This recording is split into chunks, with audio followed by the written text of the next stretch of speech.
हरे कृष्णा। हरे कृष्ण प्रभु जी, धन्यवाद प्रणाम। दण्डवत प्रणाम। हरे कृष्णा हरे कृष्णा।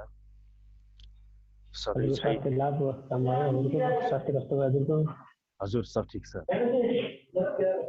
स्वास्थ्य लाभ भयो हजुरको, कस्तो भयो? हजुर ठिक छ प्रभुजी। अब ठीक है प्रभु जी। हरे कृष्ण प्रभु जी, आगे आओ। हरे कृष्ण। राधे राधे राधे। साथ सधैँ झै म सानो स्तुति गर्छु। कृपया यहाँहरूले आफ्नो हृदयमा विराजमान हुनुभएका राधा कृष्णलाई स्मरण गरी स्तुति श्रवण गरिदिनु अनुरोध गर्दछु। ॐ अज्ञानतिमिरान्धस्य ज्ञानञ्जयश्लाकया चष्मितं येन तस्मै श्रीगुरुवे नमः। श्रीचैतन्यमनोभीष्टं स्थापितं येन भूतले स्वयं रूपकदा मह्यं ददाति शब्दान्तिकं। वन्देऽहं श्रीगुरो श्रीयुतपदकमलं श्रीगुरून् वैष्णवांश्च श्रीरूपं साग्रजातं साग्ररघुनाथान्वितं तं सजीवं साद्वैतं सावधूतं परिजनसहितं कृष्णचैतन्यदेवं श्रीराधा कृष्णपादान् सागरललिता श्रीविशाखान्वितांश्च नमो विष्णुपादाय कृष्णपृष्ठाय भूतले श्रीमते भक्तिवेदांत स्वामिनिति नामिने नमस्ते सरस्वतीरेव गौरवाणी प्रचारिणे निर्विशेष शून्यवादी पाश्चात्य देश तारिणे नमो महावदान्याय कृष्ण प्रेमताय ते कृष्णाय कृष्ण चैतन्य नामने गोच्छ नमः। नमो ब्रह्मण्य देवाय गो ब्राह्मण हिताय च जगत हिताय कृष्णाय गोविंदाय नमो नमः। गुरुर्ब्रह्मा गुरुर्विष्णु गुरुर्देव महेश्वर गुरुर्साक्षात् परम ब्रह्म तस्मै श्री गुरुवे नमः। हे कृष्ण करुणा सिंधु दीनबंधु जगतपते गोपेश गोपिका कांत राधा कांत नमोस्तुते तप्त कांचन गौरांगी राधे वृंदावनेश्वरी विश्वभांचते देवी प्रणमामि हरिप्रिय पंचतत्वात्मकं कृष्णं भक्तरूपं स्वरूपकं भक्तवतारं भक्ताख्यं नमामि भक्तशक्तिकं जयतां सुतपङ्गूर्मं मन्दमते गतिमत्सृष्टपदां भुजराधा मदनमोहनो वंशाकल्पतरुभ्यश्च कृपा सिन्धुभ्येव च पतितानं पावनेभ्यो वैष्णवेभ्यो नमो नमः। राधे जय जय माधव दैते गोकुल तनुड़ी मंडलमयते दामोदरती वार्धनवेशी हरिंस्कुट बिंदा विपिनिशे राधे विश्वान दधि नवशशिलेखे ललिता सखी गुटम विशाखे राधे करुणा करुमय करुणा भर कृष्ण कृष्णातन पंडित चरिते राधे निर्गुण निष्कलश्चैव विश्वमती धरो वे अनाधन्ति स्थानन्ति प्रणाम विशोभीते क्षीराब्धि मध्य समां रक्षितु माधव शभां त्वमेमाप्तमस्तकं सर्वात्मा सर्वशक्तिश्च पातु मां गरुड़ ध्वजः। जय जय मीन बरहा कमठ नर हरि बलि बामन परशुराम रघुवीर कृष्ण कृत पावन बुद्ध कल के व्यास पितु हरिहंस मनवंतर यज्ञ ऋषभ है ग्रीव दुर्बर्दैन धर्वंतर बद्रिपति तक्त कपिल संकादिक करुणाकरो। ओम श्री रामाय नमः कृष्णाय नमः विष्णवे नमः नारायणाय नमः। ओम नमः शिवाय। ओम पार्वती पतये नमः। ओम गणेशाय नमः। ओम नरसिंहदेवाय नमः। हरि ओम तत्सत। हरि शरणम। सर्वे भवन्तु सुखिनः सर्वे सन्तु निरामयाः सर्वे भद्राणि पश्यन्तु मां कश्चित् दुःखभाग् भवेत्। हरि शरणम। समस्त समादरणीय भक्तहरू, सर्वप्रथम त म यहाँहरू सबैको हृदयमा विराजमान हुनुभएका त्यस राधा कृष्णको श्री चरणमा साष्टाङ्ग दण्ड प्रणाम गर्दछु। साथै म मेरा गुरुदेव विष्णुपाद परमहंस परिव्राजकाचार्य अष्टोत्तर शत अभय चरणारविन्द भक्तिवेदान्त स्वामी श्रील प्रभुपादको श्री चरणमा साष्टाङ्ग दण्ड प्रणाम गर्दछु। साथै भगवान श्री गौराङ्ग महाप्रभु जो स्वयं भगवान श्री हरि श्री कृष्णका अवतार हुनुहुन्छ, उहाँको श्री चरणमा पनि साष्टाङ्ग दण्ड प्रणाम गर्दछु।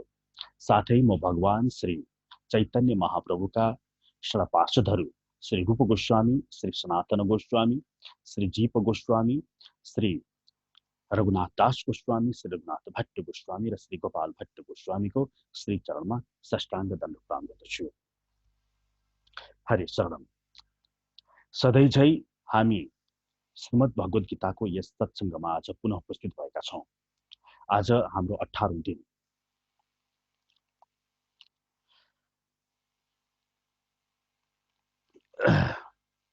हाम्रो वैदिक सनातन हिन्दू धर्म विशाल छ। विशाल यस अर्थमा कि यसलाई मुख्यतया दुईटा हाङ्गामा विभाजित गर्न सकिन्छ। एउटा साकार, जसमा साकार सगुण सविशेषको पूजन गरिन्छ भने अर्को निराकार निर्विशेष निर्गुण जसको पूजन गरिन्छ। यो निराकारवाद भित्र पनि अनेकौं शाखा प्रशाखाहरू छन्। यहाँ भगवान स्वयं शिवजीका अवतार श्री आदि शंकराचार्यको अद्वैत मतबाट गठित एउटा ठूलो सम्प्रदाय छ। यसैभित्र आर्य समाजी आदि मतहरू पनि छन् भने यतातिर साकारवाद पनि अर्को हाँगा रहेको छ।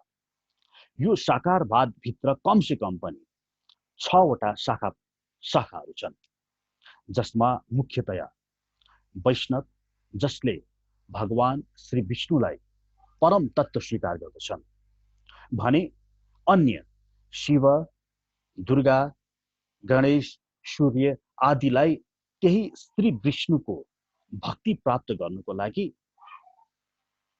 देवताको रूपमा अनुनय पूजन गर्दछन्। त्यस्तै गरिकन अर्को एउटा शाखा छ शैव, जसमा परम तत्व शिवलाई मानिन्छ भने अन्य विष्णु, गणेश, शौर्य, दुर्गा आदिलाई शिवजीको भक्ति प्राप्त गर्नको लागि अनुनय विनय गरिन्छ। त्यस्तै गरिकन शाक्त, जहाँ देवीलाई परम तत्वको रूपमा मानिन्छ भने अन्य सबैबाट देवीको पूजनको लागि आवश्यक शक्तिको याचना गरिन्छ। त्यस्तै गरिकन शौर्यमा यसै गरिकन सूर्यदेवलाई परम मानिन्छ भने अन्यबाट सूर्यदेवको भक्तिको लागि याचना गरिन्छ। यी त भए भक्ति योगालाई मूल मानेको प्रमुख 5 सम्प्रदायहरू, जसमा वैष्णव, शैव, शाक्त, गणपत र शौर्य पर्दछन् भने सकाम भक्तिको लागि जुन केही प्राप्त होस् भन्ने मूल दर्शन सहित यस भू धरातलमा रहँदाखेरि पनि सकामता होस्, राम्रो होस्, सुख शान्ति होस्, परिवारमा भौतिक तृप्ति पनि होस् भने परलोक पनि स्वर्गलोकसम्म पुगोस् र राम्रै होस् भनेर मूल सकामता उद्देश्य लिएर एउटा स्मार्ती भन्ने दर्शन पनि छ, जुन हाम्रो नेपालमा बहुसंख्यक स्मार्तीको मतको अनुयायीहरू नै धेरै छन्। यसमा 5 देवलाई, पञ्चदेवलाई एकैचोटि पुजिन्छ। विष्णु, शिव, दुर्गा, सूर्य र गणेश पञ्चदेवलाई एकैसाथ पुजिन्छ। यो पञ्चदेव पूजक, पञ्चायन पूजक भनेर पनि भनिन्छ। अब यस्तो किसिमको व्यवस्था किन गरियो त भन्दा मूलमा हो भक्ति योगा। भक्ति योगा परम छ। हिजो हामी 6औं अध्यायको अन्तिम श्लोकमा भगवानले अर्जुनलाई भन्नुभयो, तपस्वीभ्यो अधिको योगी ज्ञानीभ्योपि मतोऽधिक कर्मीभ्यश्च अधिको योगी तस्मात् योगी भव अर्जुन। हे अर्जुन, ज्ञान योगा भन्दा पनि माथिको, कर्म योगा भन्दा पनि माथिको, तपस्या आदि भन्दा पनि माथिको तिमी योगी बन। अनि योगी कस्तो बन्ने त भन्दा योगी नाम अपि सर्वेषां मतगतेनान्तरात्मना श्रद्धावान भजते माम समयुक्ततम मतः। अर्थात् तिमी कस्तो योगी बन रे भने त्यस्तो बन जसले सधैँ मलाई, म श्री कृष्णलाई आफ्नो मनमा राखेर श्रद्धापूर्वक भजन गर्दछ, तिमी त्यस्तो योगी बन। अर्थात् यहाँ स्पष्ट देखिन्छ गीताको अन्तिम श्लोकमा 46औं र 47औं 6औं अध्यायको कि भक्ति योगालाई मूलमा भगवान श्री कृष्णले जोड दिनु भएको छ। भागवतमा पनि भन्नुहुन्छ नि, न साधयति माम योगो न सांख्यम धर्म उद्धव न स्वाध्यायस तपस्त्यागो यथा भक्तिर मम ऊर्जिता। मलाई न स्वाध्याय, तपस, त्याग, सांख्य आदिले प्राप्त हुन्छु। म त वास्तवमा मात्र भक्तिबाट प्राप्त हुन्छु। भक्त्या अहम एकया ग्राह्यः। भक्तिबाट मात्र म प्राप्ति हुन्छु। भक्त्या अहम एकया, एकया भन्ने शब्द छ यहाँ, ग्राह्यः प्राप्त गर्न सक्दछ। श्रद्धाय आत्मा प्रियः सताम भक्ति पुनाति मन्निष्ठा शुभकामपि सम्भवात्। जसले मलाई भक्ति गर्दछ, चाहे त्यो स्वपच कुलको नै किन नहोस्, चाहे चाण्डाल किन नहोस्, त्यसले मलाई प्राप्त गर्दछ। तसर्थ यहाँ भक्तिको कुरो छ। अब यो भक्तिको मूल मन्त्रमा मानवको ब्रह्माजीले मात्र एक मन जडान गर्नुभएको छ। मन त एक छ, त्यो मन कुनै एकलाई दिन सकिन्छ भने त्यही श्रीहरिका अनन्त स्वरूपहरू छन्। तसर्थ शैवमा, शैव शाखामा त्यो एक मन शिवजीलाई दिन्छ। उसको लागि शिवजी नै इष्ट हुन्छ, किनभने यो मन दुईजनालाई दिन सकिँदैन। तसर्थ अन्यलाई शिवजीको भक्ति प्राप्त गर्नको लागि माध्यम बनिन्छ भने वैष्णवतामा विष्णुलाई नै परम मानिन्छ, परम इष्ट मानिन्छ, किनभने मन एक छ र भक्ति गर्नु चाहिँ एक हो। मन एक छ भने त्यसले धेरैको भक्ति गर्न एकचोटि सक्दैन, त्यहाँ भक्तिमा अनन्यता आउँदैन। तसर्थ यहाँ के गरिन्छ भने विष्णुलाई परम मानिन्छ वैष्णवतामा र अन्यबाट त्यो विष्णुको भक्ति प्राप्त गर्नको लागि शक्तिको लागि याचना गरिन्छ। त्यस्तै गरिकन शौर्य, शाक्त वा गणपतमा यही नियम लागू हुन्छ भने निराकारवादमा पनि यही नियम छ। तर निराकारवादमा भक्ति निराकारताको कसरी गर्ने? भगवान श्रीकृष्णले 12औं अध्यायमा यही प्रश्न हुन्छ। त्यहाँ त्यसमा अर्जुनले प्रश्न गर्छन् कि यो कसैले निराकारवादको पूजन गर्छन्,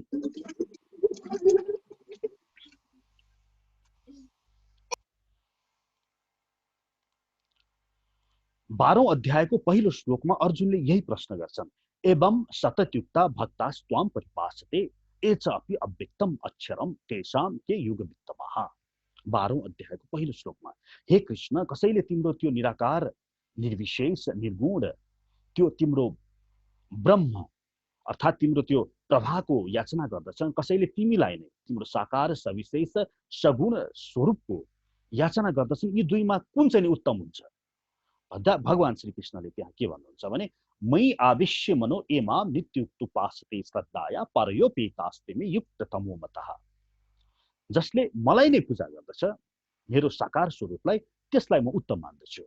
तर एतु अक्षरम अनिर्देशम अव्यक्तम परिपासते सर्वत्र गमचिन्त्यम कुटस्थम अचलम ध्रुवम सन्नियम्य इन्द्रिय ग्रामम सर्वत्र समबुद्धयः ते प्राप्नुवन्ति मामेव सर्वभूत हितेरताः।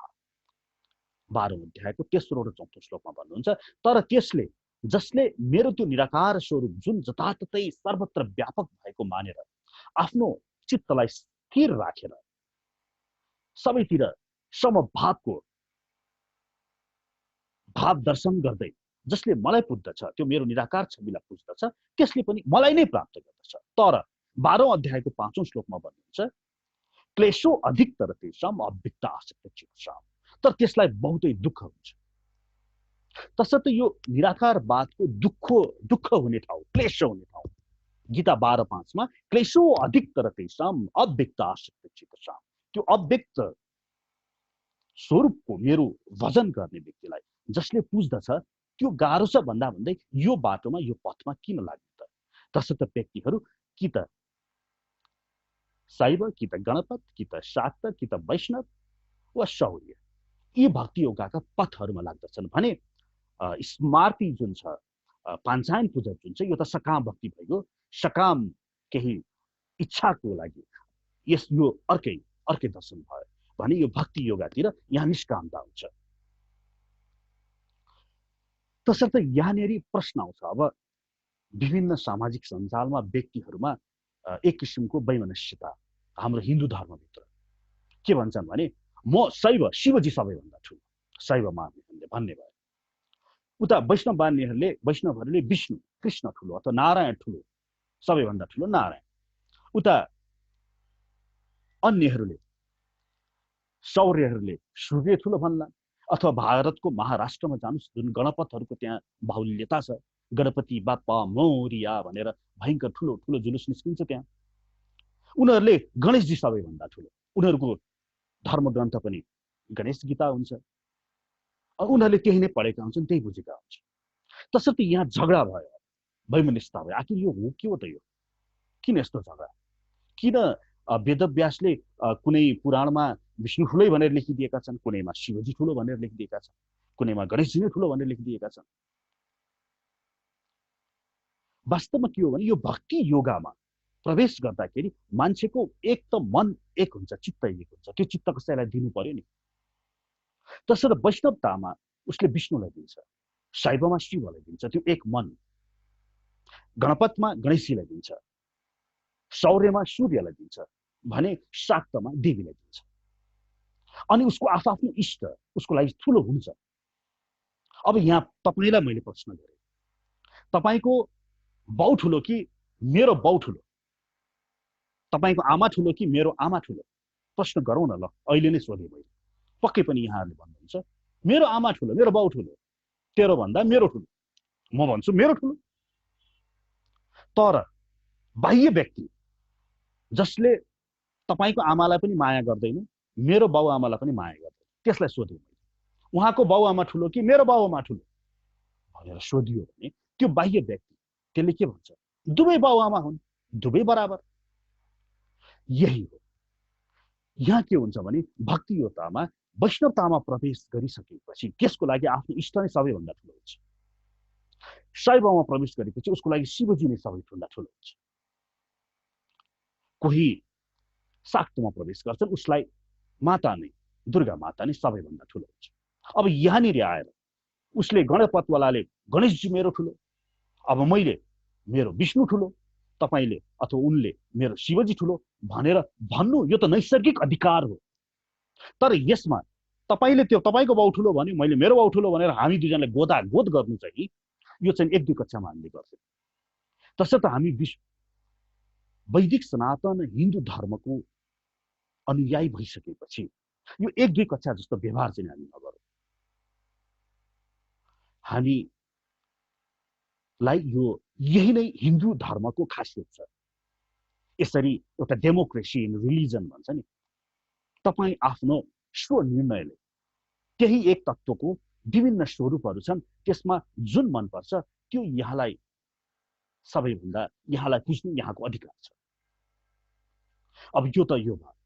तर यहाँ अब म वैष्णव हुँ, मैले आफ्नो वैष्णवता किन छाने त? म विष्णु कृष्णलाई किन ठुलो मान्छु त भन्ने अधिकार मेरो छ। त्यो म बोल्न अब जाँदै गइरहेको छु। तपाईँ पनि आफ्नो कोही शिवजीका शैव मार्गी हुनुहुन्छ भने शिवजी आफ्नो इष्ट मान्नु भएको छ भने शिवजी सबैभन्दा ठुलो भनेर शास्त्रबाट खाक प्रमाण ल्याउँदै प्रमाण पेश गर्ने उहाँको नैसर्गिक अधिकार छ, सबैको छ। तर म किन भगवान श्री हरि कृष्णलाई नै परम मान्दछु? मेरो तर्कहरू पनि शून्य हो कि? प्रथम तर्क, किन कृष्णजी नै सबैभन्दा ठुला? यसको लागि प्रथम तर्क भनेको नै जगद्गुरुबाट दिइन्छ। हेर्नुहोस्, जसरी विज्ञानको क्षेत्रमा त्यहाँका मूर्धन्य विद्वानहरू हुन्छन्, आइन्स्टाइन न्युटनहरू हुन्छन्, त्यस्तै गरिकन हाम्रो वैदिक सनातन हिन्दू धर्मको क्षेत्रमा पनि मूर्धन्य विद्वानहरू छन्।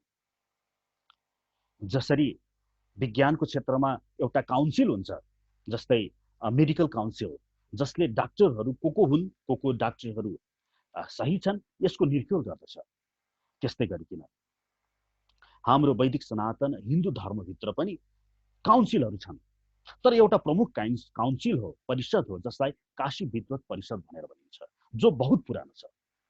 र त्यो काशी विद्वत परिषदले अहिलेसम्म मूर्धन्य जगद्गुरुहरू 5 जना घोषणा गरेको छ।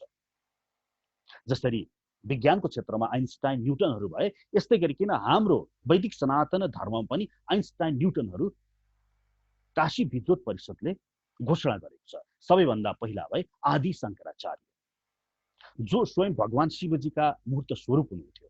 उहाँले अद्वैत दर्शन प्रतिपादन गर्नुभयो र त्यस परम तत्त्वको निराकार स्वरूपलाई प्रस्तुतित गर्नुभयो। त्यस्तै गरिकन अर्का जगद्गुरु भए जगद्गुरु श्री रामानुजाचार्य। उहाँ स्वयं अनन्त शेषका अंश अवतार हुनुहुन्छ। उहाँबाट विशिष्ट अद्वैत दर्शन प्रतिपादन भयो र उहाँले श्री वैष्णव परम्परामा रहेर आफ्नो यो विशिष्ट अद्वैत दर्शनलाई अगाडि बढाउनु भयो। त्यस्तै गरिकन अर्का हुनुहुन्छ निम्बार्काचार्य, जगद्गुरु निम्बार्काचार्य। उहाँ स्वयं भगवान सुदर्शन चक्र महाराजका अंश अवतार हुनुहुन्छ। उहाँबाट द्वैताद्वैत दर्शनको प्रतिपादन भयो र उहाँबाट यो निम्बार्की सम्प्रदाय अर्थात् कुमार सम्प्रदायको जगलाई अझ मजबुत पारी उहाँले अगाडि बढाउनु भयो। त्यस्तै गरिकन अर्को एउटा सम्प्रदाय छ रुद्र सम्प्रदाय, जहाँ विष्णु स्वामी आउनुभयो र उहाँले आफ्नो शुद्ध अद्वैत दर्शनको प्रतिपादन गर्नुभयो। पछि उहाँको दर्शनलाई वल्लभाचार्यले अगाडि बढाउनु भयो। त्यस्तै गरिकन ब्रह्म वैष्णव सम्प्रदाय, यहाँ स्वयं जगद्गुरु मध्वाचार्य हुनुहुन्छ, जसलाई काशी विद्वत परिषदले जगद्गुरु घोषणा गर्यो र उहाँबाट यो ब्रह्म वैष्णव परम्परामा आफ्नो द्वैत दर्शन उहाँबाट प्रतिपादन भयो।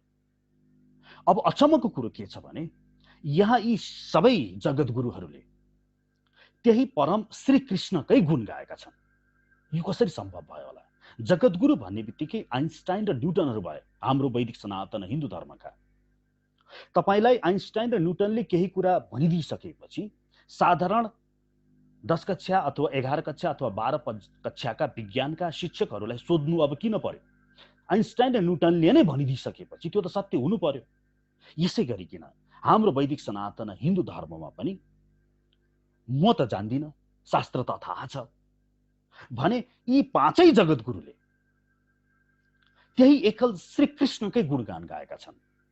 स्वयं आदि शंकराचार्यले पनि भज गोविन्दम पुनरपि जननम पुनरपि मरणम पुनरपि जननी जठरे सहनम य संसारे खलु दुष्टारे कृपया परे पाहे मुरारे। भज गोविन्दम, गोविन्दनलाई भज, हे मूढ हे मूर्खहरू हो, गोविन्दनलाई भज, गोविन्दलाई भज भनेर उहाँले गुणगान गाउनु भयो।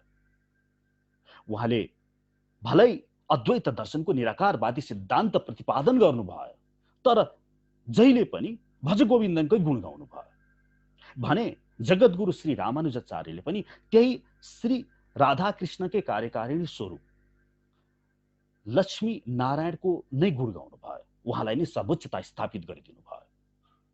त्यस्तै निम्बार्की जगद्गुरु निम्बार्काचार्यले पनि त्यही परम लक्ष्मी नारायणको नै सर्वोच्चता स्थापित गरिदिनु भयो। त्यस्तै गरिकन जगद्गुरु मध्वाचार्य, जगद्गुरु वल्लभाचार्यले पनि त्यही राधा कृष्णको सर्वोच्चता नै स्थापित गरिदिनु भयो। किन यस्तो भएको होला? पाँचै जगद्गुरुले समस्त शास्त्रको मन्थन गरेर जसलाई समस्त शास्त्र कण्ठस्थ थियो, उहाँहरूले किन यही नै सर्वोच्चता हासिल गरे त? सर्वोच्चताको निर्क्युल गरिदिए त? हो, जगद्गुरु शंकराचार्यले चाहिँ निराकारवादको भाष्य खण्डन गर्नुभयो। तर यसको पछाडि कारण छ। पहिलो कारण त जसै भगवान श्रीहरि यस लोकबाट विदा भएर जानुभएको थियो, त्यसपछि यहाँ वेदको गलत अर्थ गरेर भयङ्करसँग अहिंसा सुरु भयो। त्यसपछि स्वयं भगवान श्रीहरि ततः कलौ श्रम प्रवृत्ति समूहाय सूरदेशाम बुद्धो नामना मञ्जनाश्रुतः किकटेषु भविष्यति, भागवत 1:3-24 भन्छ। त्यसपछि स्वयं भगवान श्रीहरि नै यस भूधरातलमा बुद्ध नाम अञ्जनाको पुत्र भएर किकटेश्वर क्षेत्रमा आउनुभयो र उहाँले बौद्ध दर्शन प्रतिपादन गर्नुभयो र यहाँसम्म उहाँले भनिदिनु भयो कि यो हिंसा नगर्नु, हिंसातिर उहाँले मान्छेहरूलाई अवरोध गर्नु रोक्नु भयो। तर यसले गर्दाखेरि उहाँको दर्शन यति प्रचारित भयो त्यतिखेर कि समस्त भारतवर्षका व्यक्तिहरू नै बौद्ध हुन गए। यहाँ त वेदको छत्र छाएका मुनि त व्यक्तिहरू रहन नै भएनन्। त्यसपछि भगवान श्रीकृष्णको स्वयं आज्ञा छ त्यहाँ। यो कुरा पद्मपुराण उत्तराखण्ड 236औं अध्यायमा प्रमाण छ, जसलाई पछि आएका जगद्गुरुहरूले देखाए। हेर, किन आदि शंकराचार्यले अद्वैत दर्शन यहाँ ल्याउनु भयो त? के कारण थियो त भन्दा पद्मपुराणको उत्तराखण्डको 236औं अध्यायको पहिलो श्लोक, तेस्रो श्लोक, 6औं, 7औं, 8औं श्लोकमा शृणु देवी प्रवक्ष्यामि तामसामि यथाक्रमम यस्य श्रवणेन मात्रेण पार्थित्यं ज्ञानिनामपि बौद्ध शास्त्रम महत्प्रोक्तम नगनीलपटाधिकम मायावादम असत्शास्त्र प्रच्छन्न बौद्धम उच्चयते मयि कथ्यते देवी कलौ ब्राह्मण रूपिणा अपार्थ श्रुति वाक्यानाम दर्शे लोकगणितम। म जान्छु तल ब्राह्मणको स्वरूपमा र एउटा नयाँ दर्शनको प्रतिपादन गर्दैछु, जुन चाहिँ नि प्रच्छन्न बौद्ध उच्चयते, जुन बौद्धसँग लगभग मेल खान जान्छ। ब्रह्मलश्च परम रूपम निर्गुणश्च बच्यते मया, म त्यो परम तत्त्वलाई निर्गुण हो, निराकार हो, निर्विशेष हो भनेर म प्रमाणित गर्दैछु भनेर यसरी पद्म पुराणको उत्तराखण्डमा यी श्लोकहरू औल्याउँदै पछि आएका जगतगुरुहरूले प्रश्न पारिदिए कि आदि शङ्कराचार्य स्वयं भगवान शिवजी भएर यहाँ किन आएका थिए त। वास्तवमा उनको एकमात्र अभिप्राय थियो त्यो घर छोडेर गएका बौद्धहरूको घर वापसी। त्यति मात्र होइन, उहाँको भाष्यमा पनि विभिन्न फ्लहरू औल्याइदिए पछि आएका जगतगुरुहरूले। उदाहरणको लागि एउटा ब्रह्मसूत्र छ 1426,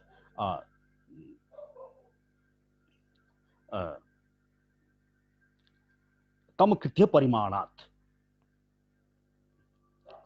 यसको भाष्य गर्दाखेरि शङ्कराचार्यले के भनिदिए भने व्यासदेवको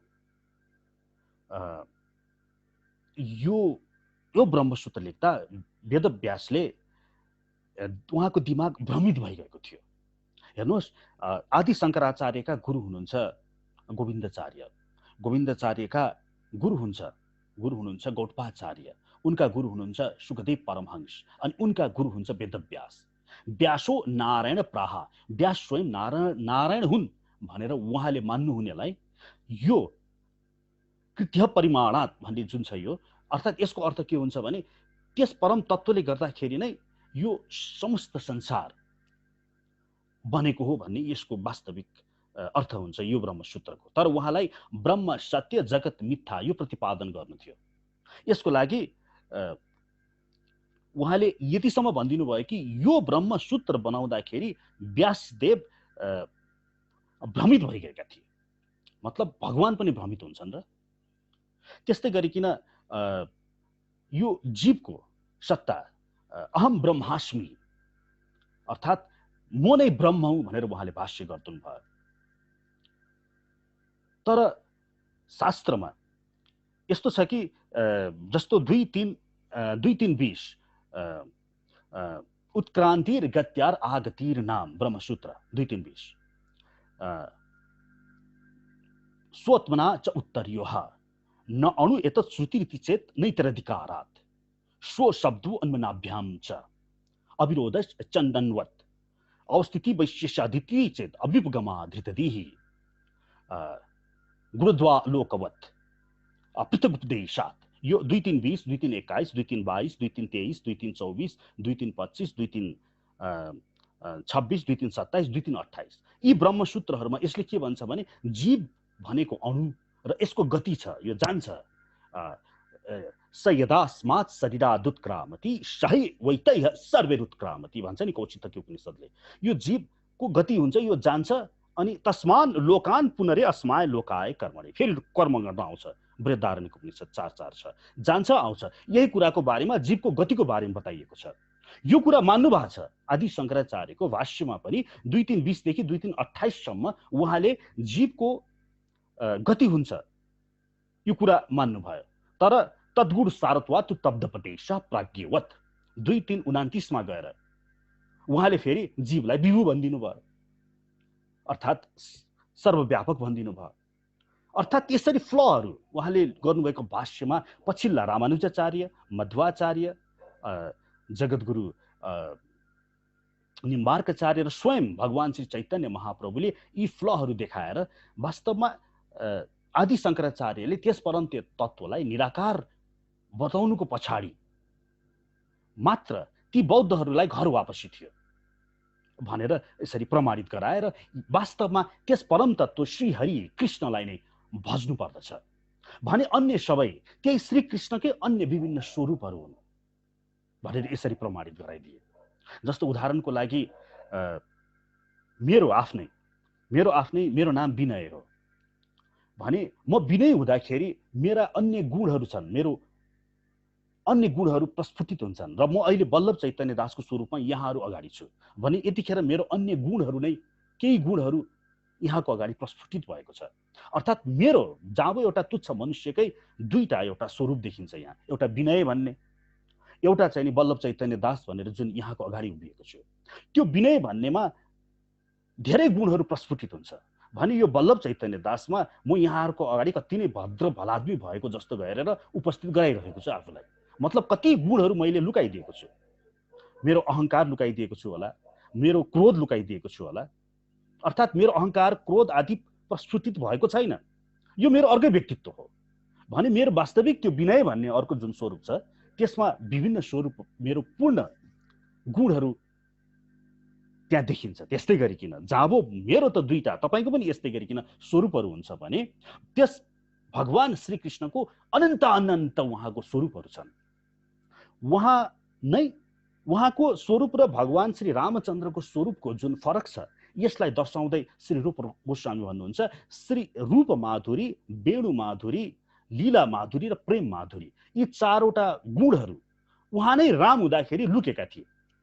उहाँले वेणु बजाउनु भएन, उहाँले लीला गर्नु भएन विभिन्न गोपीहरूसँग, उहाँको हावभाव कटाक्ष कृष्ण अवतारमा अर्कै थियो जुन राम अवतारमा गाम्भीर्यता थियो। त्यस्तै गरिकन उहाँ नै गुण अवतार भएर शिवजी भन्नुभएको हो। भगवान श्री कृष्ण नै शिवजी हुनुभयो अर्को एउटा स्वरूपमा। उहाँ नै नारायण बन्नुभयो। जसरी म कार्यालय जान्छु भने मेरो अर्कै त्यहाँ मेरो चाहिँ नि अर्कै एउटा व्यक्तित्व हुन्छ। म टाई लाउँछु होला, म चाहिँ नि सुट लगाउँछु होला र म काम गर्छु होला, म ऐश्वर्य भावमा हुन्छु त्यतिखेर।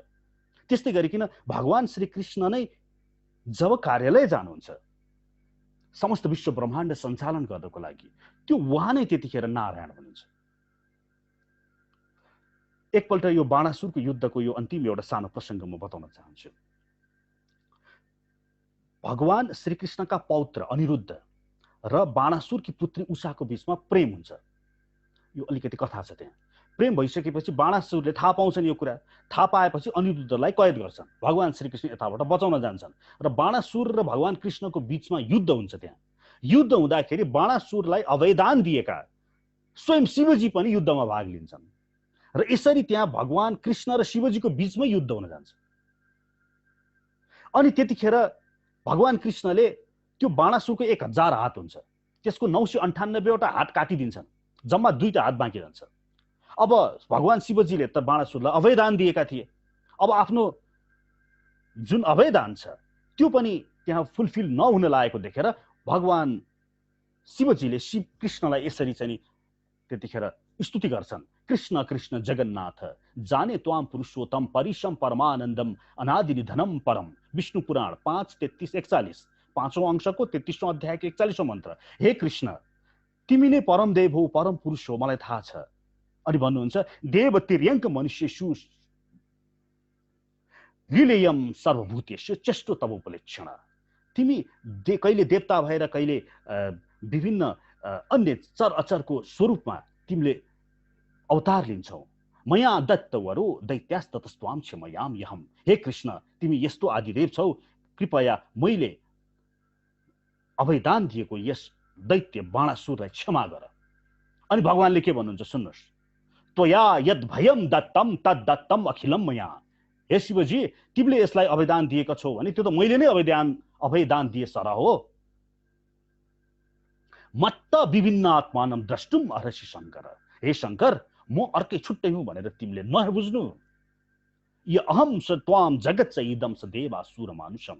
यो सबै जगत तिम्रो र मेरो अध्यक्षतामा चलिरहेको छ। अविद्या मोहित आत्मनः पुरुषाभिन्न दर्शनः।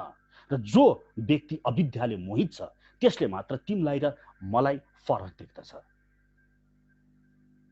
5:33-41 5:33-42 5:33-43 5:33-47 5:33-48 विष्णु पुराण।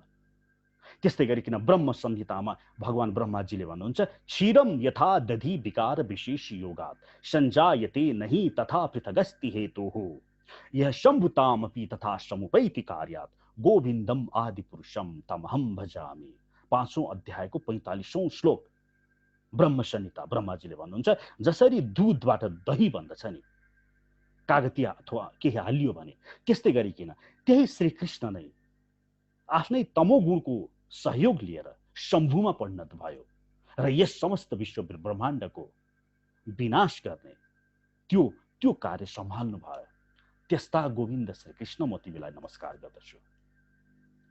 गीतामा पनि भन्नुहुन्छ 10औं अध्यायको 21औं श्लोकमा, रुद्राणाम शङ्करश्च अस्मि, समस्त रुद्रहरूमा मै शङ्कर हुँ। त्यस्तै गरिकन अर्जुनले जब त्यो विराट स्वरूपभित्र के देख्नुहुन्छ, ब्रह्माण्डमैशम कमलासनिस्थम, अर्जुनले यसरी नमस्कार गर्दै भन्नुहुन्छ, हे कृष्ण तिम्रो शरीरभित्र म ब्रह्माजी त्यही देखिरहेको छु, त्यही भित्र। अनि कृष्ण शिवजी पनि मैले त्यही देखिरहेको छु। तसर्थ भन्न खोजेको कुरा के हो भने त्यही भगवान श्रीहरिको विभिन्न विभिन्न स्वरूपहरू छन्, विभिन्न स्वरूपहरू छन्। कुनैमा कुनै गुण उजागर भएको छ, कुनैमा कुनै गुण उजागर भएको छ, कुनैमा कुनै गुण उजागर भएको छ। उहाँ नै गुण अवतारमा ब्रह्मा विष्णु शिवजी भएर बस्नु भएको छ। उहाँ नै पुरुष अवतारमा कारणोदकसाय विष्णु, गर्भोदकसाय विष्णु, क्षीरोदकसाय विष्णु भएर बस्नु भएको छ। उहाँ नै आफ्नो कार्यकारिणी स्वरूपमा नारायण लक्ष्मी नारायणको रूपमा राधा कृष्ण हुनुहुन्छ। उहाँ नै गणेशजीको स्वरूपमा पनि हुनुहुन्छ। उहाँ नै उहाँको नयन नै त्यस सूर्यदेव हुनुहुन्छ। उहाँको दुईटा पाखुरामा इन्द्र आदि देवी देवता बस्नु भएको छ। उहाँको दुईटा नासत्ते दस्रो परमस्य नाशो, उहाँको दुईटा नाकको खोपल्टीमा नै त्यहाँ अश्विनी कुमारहरू बस्नु भएको छ। भागवतले भन्छ नि, कस्तस्य मेढ्रम विष्णौ च मित्रौ, उहाँको जनेन्द्रिय अङ्ग नै ब्रह्माजी हो। विष्णौ च मित्रौ, उहाँका दुई अण्डकोशहरू नै मित्र आदि देवी देवताहरू हुन्। छन्दामस्य अनन्तस्य शिरो गृह्णन्ति, यो शास्त्रका ऋचहरू उहाँको नशाहरू हुन्। द्रम्ष्टाम यम स्नेहकला द्वैजानी, अनि त्यो उहाँको दाँत नै यमराज हो। हाँसो जन उन्मादकारी च माया, अनि त्यो कृष्णको हाँसो छ नि, हाँसो यो नै यस संसारको माया हो। दुरुन्त सर्गो यतपाङ्ग मोक्ष, अनि मोक्ष भनेको के हो त, त्यो कृष्णको कटाक्ष अरे, हाँस्दाखेरिको कटाक्ष, त्यो चाहिँ नि उहाँको यो हामीले जुन मोक्ष भन्छौँ नि त्यो हो रे। दृढो उत्तरोष्टो अधर एव लोभो रे, दृढो भनेको भद्रता, उहाँको माथिल्लो ओठ भनेको त भद्रता हो रे यस संसारको, अनि अधर एव लोभ हो रे, उहाँको तल्लो ओठ त लोभ हो रे। धौरक्षिणी चक्षुर अभूत पतङ्गः, पक्ष्माणि विष्णोर अहनि उभे च, तद्भ्रुभृजृम्भ परमेष्टि दिशन्यम अपश्य तालु रसेव जिह्वः, आदि गरेर त्यस परमदेव श्रीहरिको स्तुति गरिएको छ शास्त्रभरि। आदित्यानाम अहम विष्णु ज्योतिषां रविरंशुमान् मरीचिर मरुताम अस्मि नक्षत्राणाम अहम शशि वेदानां साम वेदो अस्मि देवानाम अस्मि वासवः रुद्राणाम शङ्करश्चास्मि वसुनां पावकश्चास्मि। यसरी फेरि सबैतिर आफ्नो प्रभुत्वता पनि देखाउनुहुन्छ। तसर्थ यस अर्थमा म मेरो बाउ श्रीहरि कृष्णलाई नै परम देव मान्दछु र भगवत गीता म फलो यस कारण गर्दछु कि पाँचै जगतगुरुले यसरी श्रीहरि कृष्णलाई नै जगतगुरु माने। आदि शङ्कराचार्यले पनि त्यही मान्नुभयो, भगवत गीताले त्यही भन्छ र समस्त सतुगुणी पुराणहरूले त्यही भन्छ। पुराणहरू पनि तीनटा भागमा विभाजित छ। मैले यहाँहरूलाई एकपल्ट यही क्लासको प्रथम दिनतिर श्लोक पद्म पुराणबाट उद्धृत गर्दै देखाएको थिएँ। पद्म पुराणको उत्तराखण्डको 236औं अध्यायको 19औं 18औं 21औं श्लोक, वैष्णवम नारदम च भागवतम शुभम गरुडम च तथा पद्मम इति सात्विकानि पुराणानि, अर्थात् विष्णु पुराण, नारद पुराण, श्रीमद् भागवत महापुराण, गरुड पुराण, पद्म पुराण र वराह पुराण, यी पुराणहरू सतोगुणमा अवस्थित भएका मनुष्यहरूको लागि श्रीकृष्ण भक्ति गराउन सिकाउने पुराणहरू हुन् भनेर भनेको छ त्यहाँ। त्यसपछि अगाडि भन्छ, ब्रह्माण्डम ब्रह्म वैवर्तम मार्केन्द्रियम तथैव च, ब्रह्माण्ड पुराण, ब्रह्म वैवर्त पुराण, मार्केन्द्य पुराण, भविष्यम वामनम ब्रह्मम, भविष्य पुराण, वामन पुराण, ब्रह्म पुराण, राजसी में निबोधतः, शिवजीले पार्वतीलाई भन्दै हुनुहुन्छ यी पुराणहरू राजसी पुराणहरू हुन्, अर्थात् रजोगुणका व्यक्तिहरूलाई सतोगुणमा धकाल्ने त्यस्तो किसिमका पुराणहरू यिनीहरू हुन् भने। मत्स्यः कुर्मः तथा लिङ्गम शैवम स्कन्धम तथैव च, मत्स्य पुराण, कुर्म पुराण, लिङ्ग पुराण, शिव पुराण, स्कन्द पुराण, अग्नि पुराण, सडैतनी र अग्नि पुराण, तामसी निबोधतः, यिनीहरू तामसी पुराण हुन्। अर्थात् तामसी भन्नाले तमोगुणमा भएका व्यक्तिलाई पनि धकेलेर रजोगुणसम्म पुर्याइदिने पुराणहरू हुन्। तसर्थ 18 पुराणमा यो कुनै चाहिँ नि तमोगुणका व्यक्तिलाई धकेलेर रजोमा पुर्याउने, कुनै रजोगुणका व्यक्तिलाई धकेलेर सतोमा पुर्याइदिने र कुनै सतोगुणमा भएका व्यक्तिलाई धकेलेर निर्गुणातीत गुणातीत अवस्थामा पुर्याएर श्रीकृष्ण भक्तिमा पुर्याउने। यसरी जसरी एक कक्षाको पनि किताब हुन्छ, 2 कक्षाका विद्यार्थीलाई पनि किताब हुन्छ, 3 कक्षाको विद्यार्थीलाई पनि किताब हुन्छ। एक कक्षाका किताबहरू भनेको एक कक्षाका विद्यार्थीलाई धकेलेर 2 कक्षामा पुर्याइदिने हो। त्यस्तै यी पुराणहरू हुन्। तसर्थ यहाँ पनि म यसरी प्रमाण दिन्छु कि गणेश पुराणमा किन गणेशजी ठुलो भनियो, शिव पुराणमा किन शिवजी ठुलो भनियो। भगवानले गीतामा भन्नुहुन्छ नि, यो यो याम याम तनुम भक्ता श्रद्धाय अर्चितुम इच्छति तस्य तस्य अचलाम श्रद्धाम तामेव विद्याम्यहम्।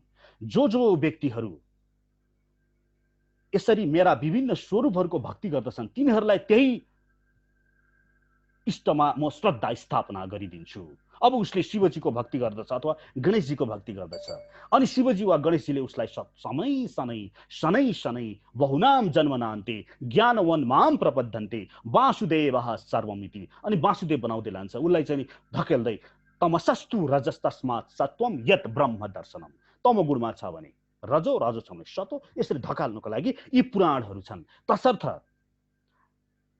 मेरो सम्प्रदायले अन्तर्राष्ट्रिय कृष्ण भावना भावित संघले अनुसरण गर्ने भनेको शतुगणी पुराण, त्यसमा पनि श्रीमद् भागवत महापुराण हो। कृष्ण भावना भावित संघले भागवत गीतालाई नै फलो गर्दछ, किनभने त्यहाँ कृष्ण नै हुनुहुन्छ मूलमा। भने यसलाई साथ दिने भगवान श्री चैतन्य महाप्रभु हुनुहुन्छ। हरे कृष्ण। आज मलाई विभिन्न क्वेशनहरू आएको हुनाले किन कृष्णको धेरै गुणगान गाउने, यहाँ भगवत गीतामा जताततै खाली कृष्ण कृष्ण लेख्ने तपाईहरूको यथारूपमा, अनि किन भगवान श्री कृष्ण प्रति यति धेरै अन्य देवी तत्त्वलाई किन हेपेको भनेर मलाई व्यापक प्रश्नहरू र फोनहरू आएको हुनाले मैले भोलिको क्लासमा यसको सबै उत्तर दिन्छु भनेर मैले बरु लामै समय लिएर यसको बारेमा केही बोले। यसमा केही प्रश्न छ भने अहिले अन्तिममा प्रश्नहरू राख्न सक्नुहुनेछ। अब म आज अध्याय 7 मा प्रवेश गर्दछु। आज हामीले यो परम ज्ञान अध्याय 7 लाई सुरुवात गर्दैछौँ। यसमा पहिलो अध्यायमा भगवान श्रीकृष्णले अर्जुनलाई यही आफ्नो बारे भन्दै हुनुहुन्छ। भगवानले भन्नुभयो, हे पार्थ, आफ्नो मनलाई म कृष्णमा आसक्त गरेर मेरै भावनाले पूर्ण भएर चेतनापूर्वक योगाभ्यासमा लागेको व्यक्तिले सन्देह रहित भई कसरी मलाई जान्न सक्दछ। अब त्यो बुझ। अब यहाँ सन्देह, अब ती व्यक्तिहरू जसले मलाई हिजो फोन गरेका थिए, जसले किन कृष्णको मात्र गुणगान गाउँछौ, वैदिक सनातन धर्ममा त असिन्त देवी देवता छन्, 33 करोड देवी देवता छन्, किन सबैको गुणगान गाउनुहुन्न तपाईहरू भनेर सुन्नको लागि यहाँ भगवान कृष्णले स्वयं भन्नुहुन्छ। अब सुन, गीताको 7औं अध्यायको परम ज्ञान भगवान श्रीकृष्णले भन्नुहुन्छ, अब म तिमीलाई पूर्ण रूपमा व्यवहारिक तथा दिव्य ज्ञानको वर्णन गर्दछु, जसलाई जानेपछि तिमीले जान्नुपर्ने अन्य कुनै कुरा पनि बाँकी रहँदैन। अनि भगवान श्रीकृष्णले भन्नुहुन्छ, हजारौं मानिसहरू मध्ये कुनै एउटाले सिद्धिको लागि प्रयत्न गर्दछ र ती सिद्धि प्राप्त गर्नेहरू मध्ये कठिनतापूर्वक कुनै एउटाले मात्र यथार्थमा मलाई जान्दछ। यस्तो भगवान श्रीहरिको भक्ति दुर्लभ छ। व्यक्तिहरू विभिन्न धरातलमा छन्, विभिन्न चेतनामा छन्, कुनै तमोगुणमा छन्, कोही रजोगुणमा छन्, कोही सतोगुणमा छन्, अथवा त्यो भन्दा पनि तल पनि रहेका छन्। जो तमोगुणमा रहेका छन्, तमोगुणी धरातलमा छन्, उहाँहरूलाई शूद्र भनेर भनियो। त्यो भन्दा माथि जो रजो र तमोगुण मिश्रितमा छन्, उहाँहरूलाई वैश्य भनेर भनियो। त्यो भन्दा माथि जो रजोगुणी धरातलमा छन्, उहाँहरूलाई क्षत्रिय भनेर भनिन्छ भने जो सतोगुणी धरातलमा छन्, उहाँहरूलाई ब्राह्मण भनेर भनियो। अब यसरी विभिन्न चेतनाका व्यक्तिहरूलाई चेतनाको अभिवृद्धि गराउनु पर्यो यहाँ। र अघि मैले यहाँहरूलाई जुन मेन्सन गरेँ, यसरी शास्त्र, पुराणादि शास्त्रहरू पनि ब्रह्माजीले यो पुराणहरू भनिन्छ, पुराणहरू पनि 1 अरब श्लोकका छन् जुन स्वर्गलोकमा छ। त्यसमध्ये सम्पूर्ण पुराणहरू जुन वेदव्यासले यहाँ ल्याउनु भयो, 4 लाख श्लोकका पुराणहरू ल्याउनु भयो र त्यसमध्ये 6 वटा तमोगुण प्रतिलक्षित, 6 वटा रजोगुण प्रतिलक्षित र 6 वटा सतोगुण प्रतिलक्षित पुराणहरू भए। र यसरी व्यक्तिलाई शनै शनै तमोबाट रजो, रजोबाट सतोमा यसरी उकाल्ने प्रयास गरिन्छ। अब एउटा कक्षामा हेर्नुहोस्, जहाँ पनि हेर्नुहोस्, इन्जिनियरको संख्या कति हुन्छ, पीएचडी गरेका संख्या कति हुन्छ, 1 कक्षाको कति संख्या हुन्छ? 1 कक्षाको संख्या त धेरै हुन्छ, 2 कक्षामा अलि कम होला, 3 कक्षामा झन् कम हुन्छ, 10 कक्षाको झनै कम हुन्छ, 11-12 कक्षाको झनै कम हुन्छ। यस्तै गरिकन जो सतोगुणमा पुगिसकेको छ र त्यो कृष्णको भक्ति गर्ने मूल मार्गमा पुगिसकेको छ, त्यस्ताहरूको संख्या बहुत कम हुन्छ। उहाँहरू ज्ञानी हुन् भनेर भगवानले 7औं अध्यायको 19औं श्लोकमा भन्नुहुन्छ। बहुनाम जन्मना अन्ते, यो जन्म जन्मको खेला हो। बहुनाम, धेरै धेरै, जन्मना अन्ते, जन्मको अन्त्यपछि त्यो ज्ञानी हुन्छ अरे, बल्ल ज्ञानवान। अनि ज्ञानी भनेको के हो त? यहाँ उत्तर दिनुहुन्छ गीताको 7औं अध्यायको 19औं श्लोकमा। ज्ञानवान माम प्रपद्यन्ते, ममा आउँछ अरे, वासुदेवः सर्वमिति। त्यसले वासुदेव नै सर्वै हो भन्ने कुरा बुझ्दछ। जसरी हाम्रा महाकवि लक्ष्मीप्रसाद देवकोटाले बुझ्नुभयो नि। उहाँको तरुण हुँदाखेरिको उहाँका कविताहरूमा अलिकति नास्तिकता झर्किन्थ्यो। तर जब उनी आर्यघाटमा पुगे नि, अनि उनले हिँड्न पनि सक्दैनथे, बोल्न पनि सक्दैनथे, एउटा कविता लेखेका छन्, संसार रूपी सुख स्वर्गभित्र रमे रमाए ली भित्र चित्र। यो संसार रूपी सुख स्वर्गभित्र म रमे रे, रमाए रे, भित्र चित्र लिए रे मैले। जसरी हामीले लिएका छौँ, म यो घर बनाउँछु, पीएचडी गर्छु, डाक्टरी गर्छु, छोराको बिहा गर्छु, यस्तो चित्रहरू हुन्छ। अनि भगवान सगवान मान्दैनौ, अहिले त शरीर हृष्टपुष्ट छ, अनि त्यसपछि त्यो घमण्डी आउँछ, अहंकार आउँछ, भन्ने हुन्छ। अनि संसार रहेछ निशा समान, आएन जिउँदै रहँदा नि ज्ञान अरे, उनले लेख्नुहुन्छ कवितामा। त्यस्तो यो संसार तर त निशा रहेछ अरे, मेरा सपना त सबै यो त हावादारी रहेछ, संसार त निशा रहेछ, जिउँदै रहँदाखेरि मलाई आउँदै आएन ज्ञान। आखिर रहेछ श्रीकृष्ण एक, न भक्ति भो ज्ञान न भो विवेक। आखिर त श्रीकृष्ण पो रहेछन् भनेर यत्रो सानो यत्रो अनुहार बनाएर उहाँले कविता लेख्नु भएको थियो। त्यो कविता किन लेख्नु भयो? हामीलाई सुनेर वाह वाह वाह भन्नलाई हो र? होइन। त्यो तपाईँ मेरो पनि त्यो मृत्युशय्यामा जाने दिन आउँदैछ। त्यसैले त्यो हामीलाई पनि यत्रो सानो मुख बनाएर त्यतिखेर पश्चाताप गर्न नपरोस्, पश्चातापको आगोमा जल्न नपरोस्, अहिलेदेखि नै भक्ति गर भनेर हाम्रा देशका महाकविले हामीलाई त्यो कविता सुनाएर जानुभयो। त्यसैले त्यो हामी एकमा पर्नु पर्यो क्या, यो लाखौंमा पर्ने होइन क्या। कृष्णको भक्ति गर्ने बहुत कम हुन्छ अरे, त्यो एकमा पर्नु पर्यो हामी। अनि अगाडि आफ्नो ऐश्वर्यशाली शक्तिको वर्णन गर्नुहुन्छ भगवानले। भूमि आपो अनलो वायु खम मन बुद्धि रेव छ, अहंकार इत्यम्य भिन्ना प्रकृति राष्ट्रधा। भगवानले भन्नुहुन्छ पृथ्वी, जल, तेज, वायु, आकाश, मन, बुद्धि, अहंकार, यो संसारमा जुन छ नि, यो भनेको मेरो शक्ति हो। यो मेरो कुन शक्ति हो त भन्दाखेरि त्यसलाई अपराशक्ति भनेर नाम दिनुभयो। यता श्वेत उपनिषदहरूले पनि भन्छ नि, श्रुतिहरूले। एतज् ज्ञेयं नित्यमेव आत्मसंस्थं नातः पर वेदितव्यं हि किंचित।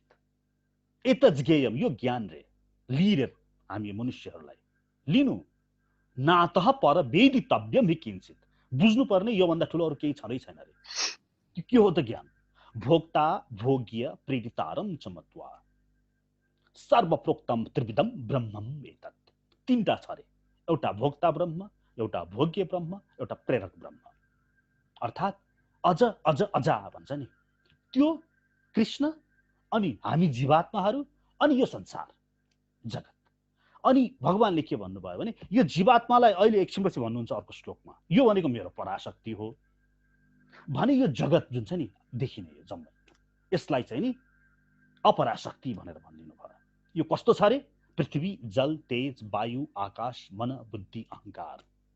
अब यो जब सृष्टि खण्डमा भागवतले भन्छ नि सबैभन्दा पहिला त्यो प्रकृतिबाट महत्तत्वबाट प्रकृति अहंकारबाट हुँदै आउँछ यो, अनि प्रकृतिबाट आकाशको त्यहाँ प्राकट्य हुन्छ जसमा शब्द मात्र गुण हुन्छ, अनि आकाशबाट नै वायुको प्राकट्य हुन्छ र त्यहाँ शब्द र स्पर्श दुईटाको गुण हुन जान्छ, अनि वायुबाट अग्नि तेजको प्राकट्य हुन्छ जसमा शब्द स्पर्श र रूप यो तीनटा गुणहरूको प्राकट्य हुन्छ, अनि तेजबाट नै फेरि जलको प्राकट्य हुन्छ, अनि जलमा शब्द स्पर्श रूप र गन्ध यो चारवटा गुणहरू हुन्छन् भने जलबाट पृथ्वीको प्राकट्य हुन्छ जसमा शब्द स्पर्श रूप रस र गन्ध यी पाँचवटै गुणहरू हुन्छन् र त्यो गुणहरूलाई चाट्नको लागि हामीलाई यी पाँचवटा क्रमशः कान छाला आँखा जिब्रो र नाक यी इन्द्रियहरू बनाइयो, अनि यसमा शब्द स्पर्श रूप रस गन्ध यी विषयहरूको चाहिँ हाम्रो बीचमा समन्वयता यसरी कायम गराइयो। अनि जसरी यो प्रलय हुन्छ, प्रलय हुँदाखेरि ठ्याक्कै उल्टो हुन्छ, यो पृथ्वी जलमा जल तेजमा तेज वायुमा वायु आकाशमा आकाश प्रकृतिमा प्रकृति महानमा महान अहंकारमा र गएर भगवान श्रीहरिको उदरमा यसरी प्रलय हुन्छ, ठ्याक्कै अपोजिट हुन्छ। जसरी उपनिषदले दिन्छ नि उपमा, जसरी माउरीले आफ्नो जालो बुन्दछ र जालोलाई फेरि संकुचित गर्दछ। अनि अगाडि भन्नुहुन्छ अप्रियम इदस्तु अन्याम प्रकृति बुद्धि मे पराम जीवभूता महाबाहो यदम धार्यते जगत। हे अर्जुन, यो त मेरा अपरा शक्ति हुन्, त्यसबाहेक मेरो अर्को शक्ति पनि छ है, त्यो हो जीवात्मा, त्यो हो आत्मा स्वरूप। तपाईँ म त्यो कुकुरभित्रको आत्मा, त्यो बिरालो, यो सबै, अर्थात् बिरालोलाई समष्टि नहेर्नुहोस् है, बिरालो भित्रको त्यो आत्मा मात्रै, त्यो आत्मालाई मात्र लिनुहोस्, अनि मेरो पनि आत्मा मात्र लिनुहोस्, अनि उसको पनि आत्मा मात्र लिनुहोस्, सबैको आत्मा लिनुहोस्, अनि त्यो सबै आत्मालाई एउटा झोलामा राख्नुहोस्, अनि यो मासु सासु जम्मै झिकेर, अनि मासु यो पृथ्वी रगत सगत झग ढुङ्गा माटो जम्मै अहंकार मन बुद्धि सबै लिएर अर्को झोलामा राख्नुहोस्। अब यो दुईटा झोला भयो के, एउटा झोला चाहिँ नि अपराशक्ति भयो, त्यो आत्मै आत्माको चाहिँ नि पराशक्ति भयो, यो दुईटा भगवानको शक्ति हुन्छ। अनि चैतन्य महाप्रभुले के भनिदिनु भयो, यो हाम्रो शरीर त परा र अपराको मिसिया छ नि त, यो त मिसकट हो नि त, यो त मिक्स छ नि। यहाँ त पृथ्वी जल तेज वायु आकाश मन बुद्धि अहंकार यी इक्विपमेन्टहरू छन् भने भित्र आत्माले यो सबैलाई सञ्चालन गर्दछ। त्यसैले यो परा र अपराको बीचको भएको हुनाले यसलाई तटस्थ शक्ति मार्जिनल इनर्जी भनिदिनु भयो। त्यसैले जीवेरा स्वरूपा होए कृष्णेरा नित्यदास, कृष्णेरा तटस्थ शक्ति भेदाभेद प्रकाश, यो कृष्णको तटस्थ शक्ति हो। यसमा हाम्रो यो जुन शरीर छ यसमा कृष्णको अपराशक्ति पृथ्वी जल तेज वायु आकाश मन बुद्धि अहंकार र आत्मा पृथ्वी भगवान श्रीहरिको पराशक्ति यो दुईटै मिसिएर बनेको छ।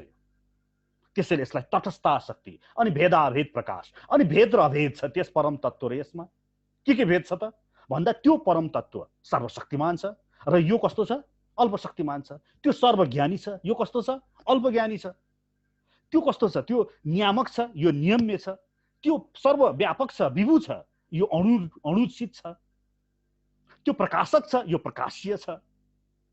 यसरी भेद देखाइदिए भने अभेद पनि छ। अभेद के छ त भन्दा त्यो पनि चेतन छ यो पनि चेतन छ, त्यो पनि नित्य शाश्वत छ यो पनि नित्य शाश्वत छ। यसरी कृष्ण जीवेरा स्वरूपा होए कृष्णरा नित्य दास, हामी कृष्णको अंश भएको हुनाले हामी दासतामा छौं। दासता भन्नाले पिता पुत्रको सम्बन्ध। त्यो कालाहरूले त्यो गोराहरूले कालाहरूलाई जुन सांगलाले बाँधेर चाहिँ नि सर्भेन्ट दास बनाए नि त्यो नसोच्नु होला। यो दासता भनेको पिता पुत्रको सम्बन्ध, प्रेमको सम्बन्ध त्यस्तो छ रे। र कृष्णरा तटस्थ शक्ति भेदाभेद प्रकाश। अनि भगवानले अगाडि भन्नुहुन्छ एतद् योनिनि सर्वाणि भूतानि ति अवधारे अहम कृष्णस्य जगतः प्रवाह प्रलयस्तथा। समस्त प्राणीहरूका उद्गम स्रोत मेरा यिनै दुई शक्ति वा प्रकृतिहरू हुन्। यो जगतमा भएका सम्पूर्ण भौतिकता र आध्यात्मिकता एवं तिनको उत्पत्ति र प्रलय दुवै अवस्थाको कारण मै हुँ भन्ने जान। यो समस्त संसारको उत्पत्ति, स्थिति र प्रलय यो मै हुँ भनेर भगवान श्रीकृष्णले भन्नुहुन्छ।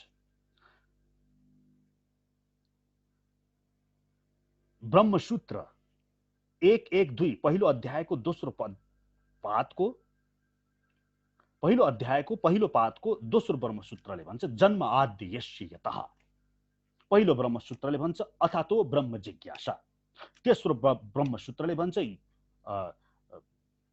योनि शास्त्रवाद। चौथो ब्रह्मसूत्रले भन्छ तत्तु समन्वयात्।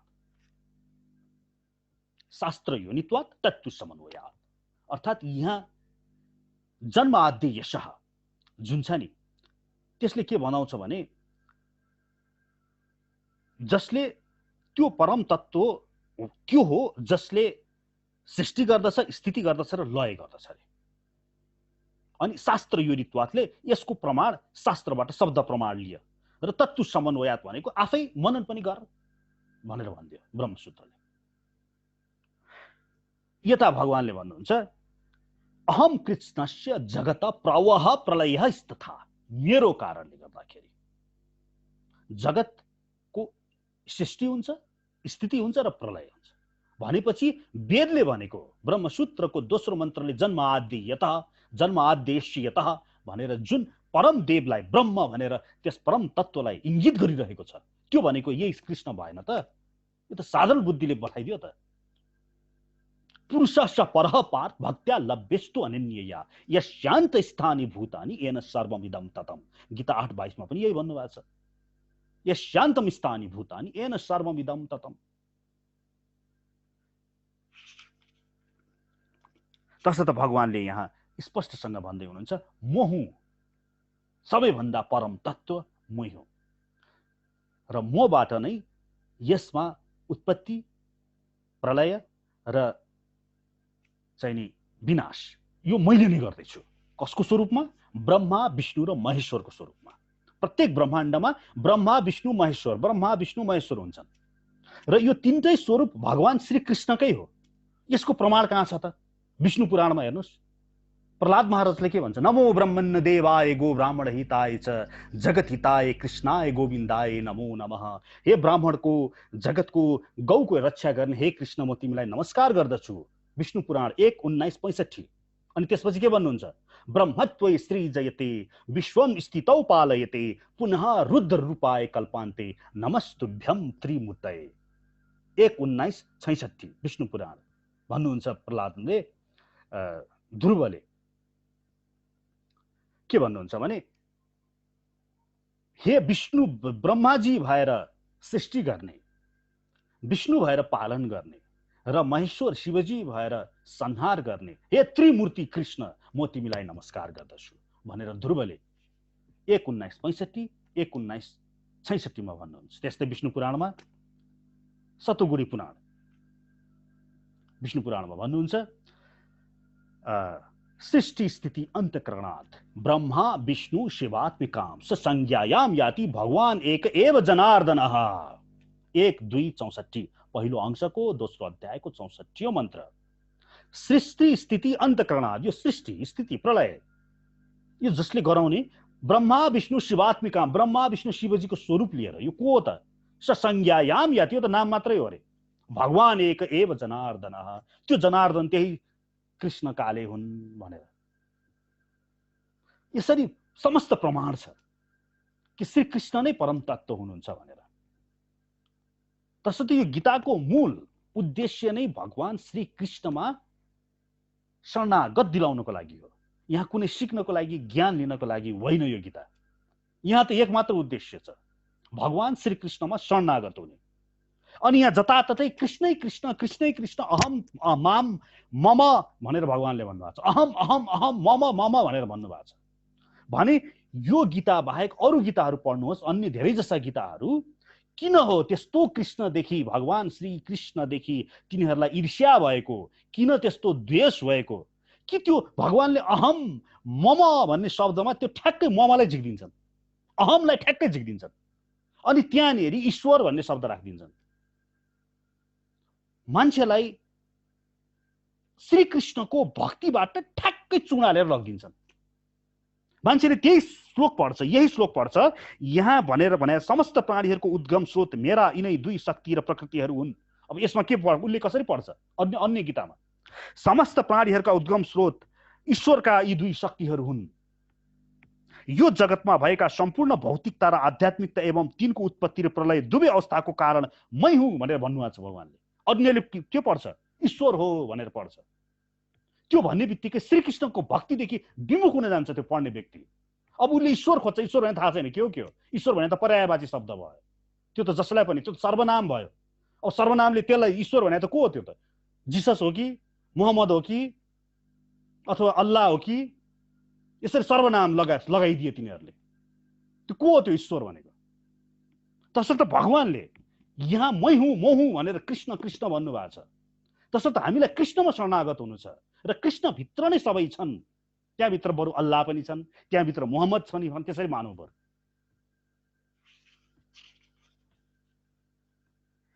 अनि त्यसपछि एउटा गजबको श्लोक भन्नुहुन्छ। यो श्लोक समस्तहरूलाई कण्ठस्थ हुन्छ। मत्तः परतरम नान्य किञ्चित् दस्ति धनञ्जय मयि सर्वमिदं प्रोक्तम सूत्रे मणिगणा युव। मत्तः म भन्दा, हेर्नुहोस् है, मत्तः परतरम म भन्दा माथि, नान्य किञ्चित् दस्ति धनञ्जय, किञ्चित पनि म भन्दा माथि कोही छँदै छैन उहाँको विकल्पमा। न तत् समश्च व्यतिकश्च दृश्यते श्वेतासुतर उपनिषद 6:8। त्यो भन्दा माथि कोही छँदै छैन रे भन्छ नि श्वेतासुतर उपनिषदले पनि।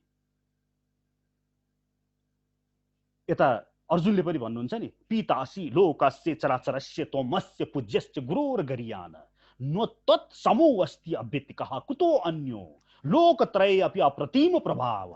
हे कृष्ण, तिमी नै मेरो पिता हौ, तिमी आमै हो, तिमी मेरो बाउ हौ। यो लोकमा तिमी बराबर यो तीनै लोकमा कोही पनि छँदै छैन। यता यजुर्वेदले भन्नु पनि भन्छ नि, तदेव अग्नि तद आदित्य तद वायु तत्तु चन्द्रमा। त्यो नै अग्नि हो, त्यो आदित्य हो, त्यो वायु पनि तिमी नै हो, चन्द्रमा पनि तिमी नै हो। तदेव शुक्रम तद ब्रह्म, तिमी नै शुक्र हो, तिमी नै ब्रह्म हो। तापः स प्रजापतिः, जल पनि तिमी हौ, प्रजापति पनि तिमी नै हो।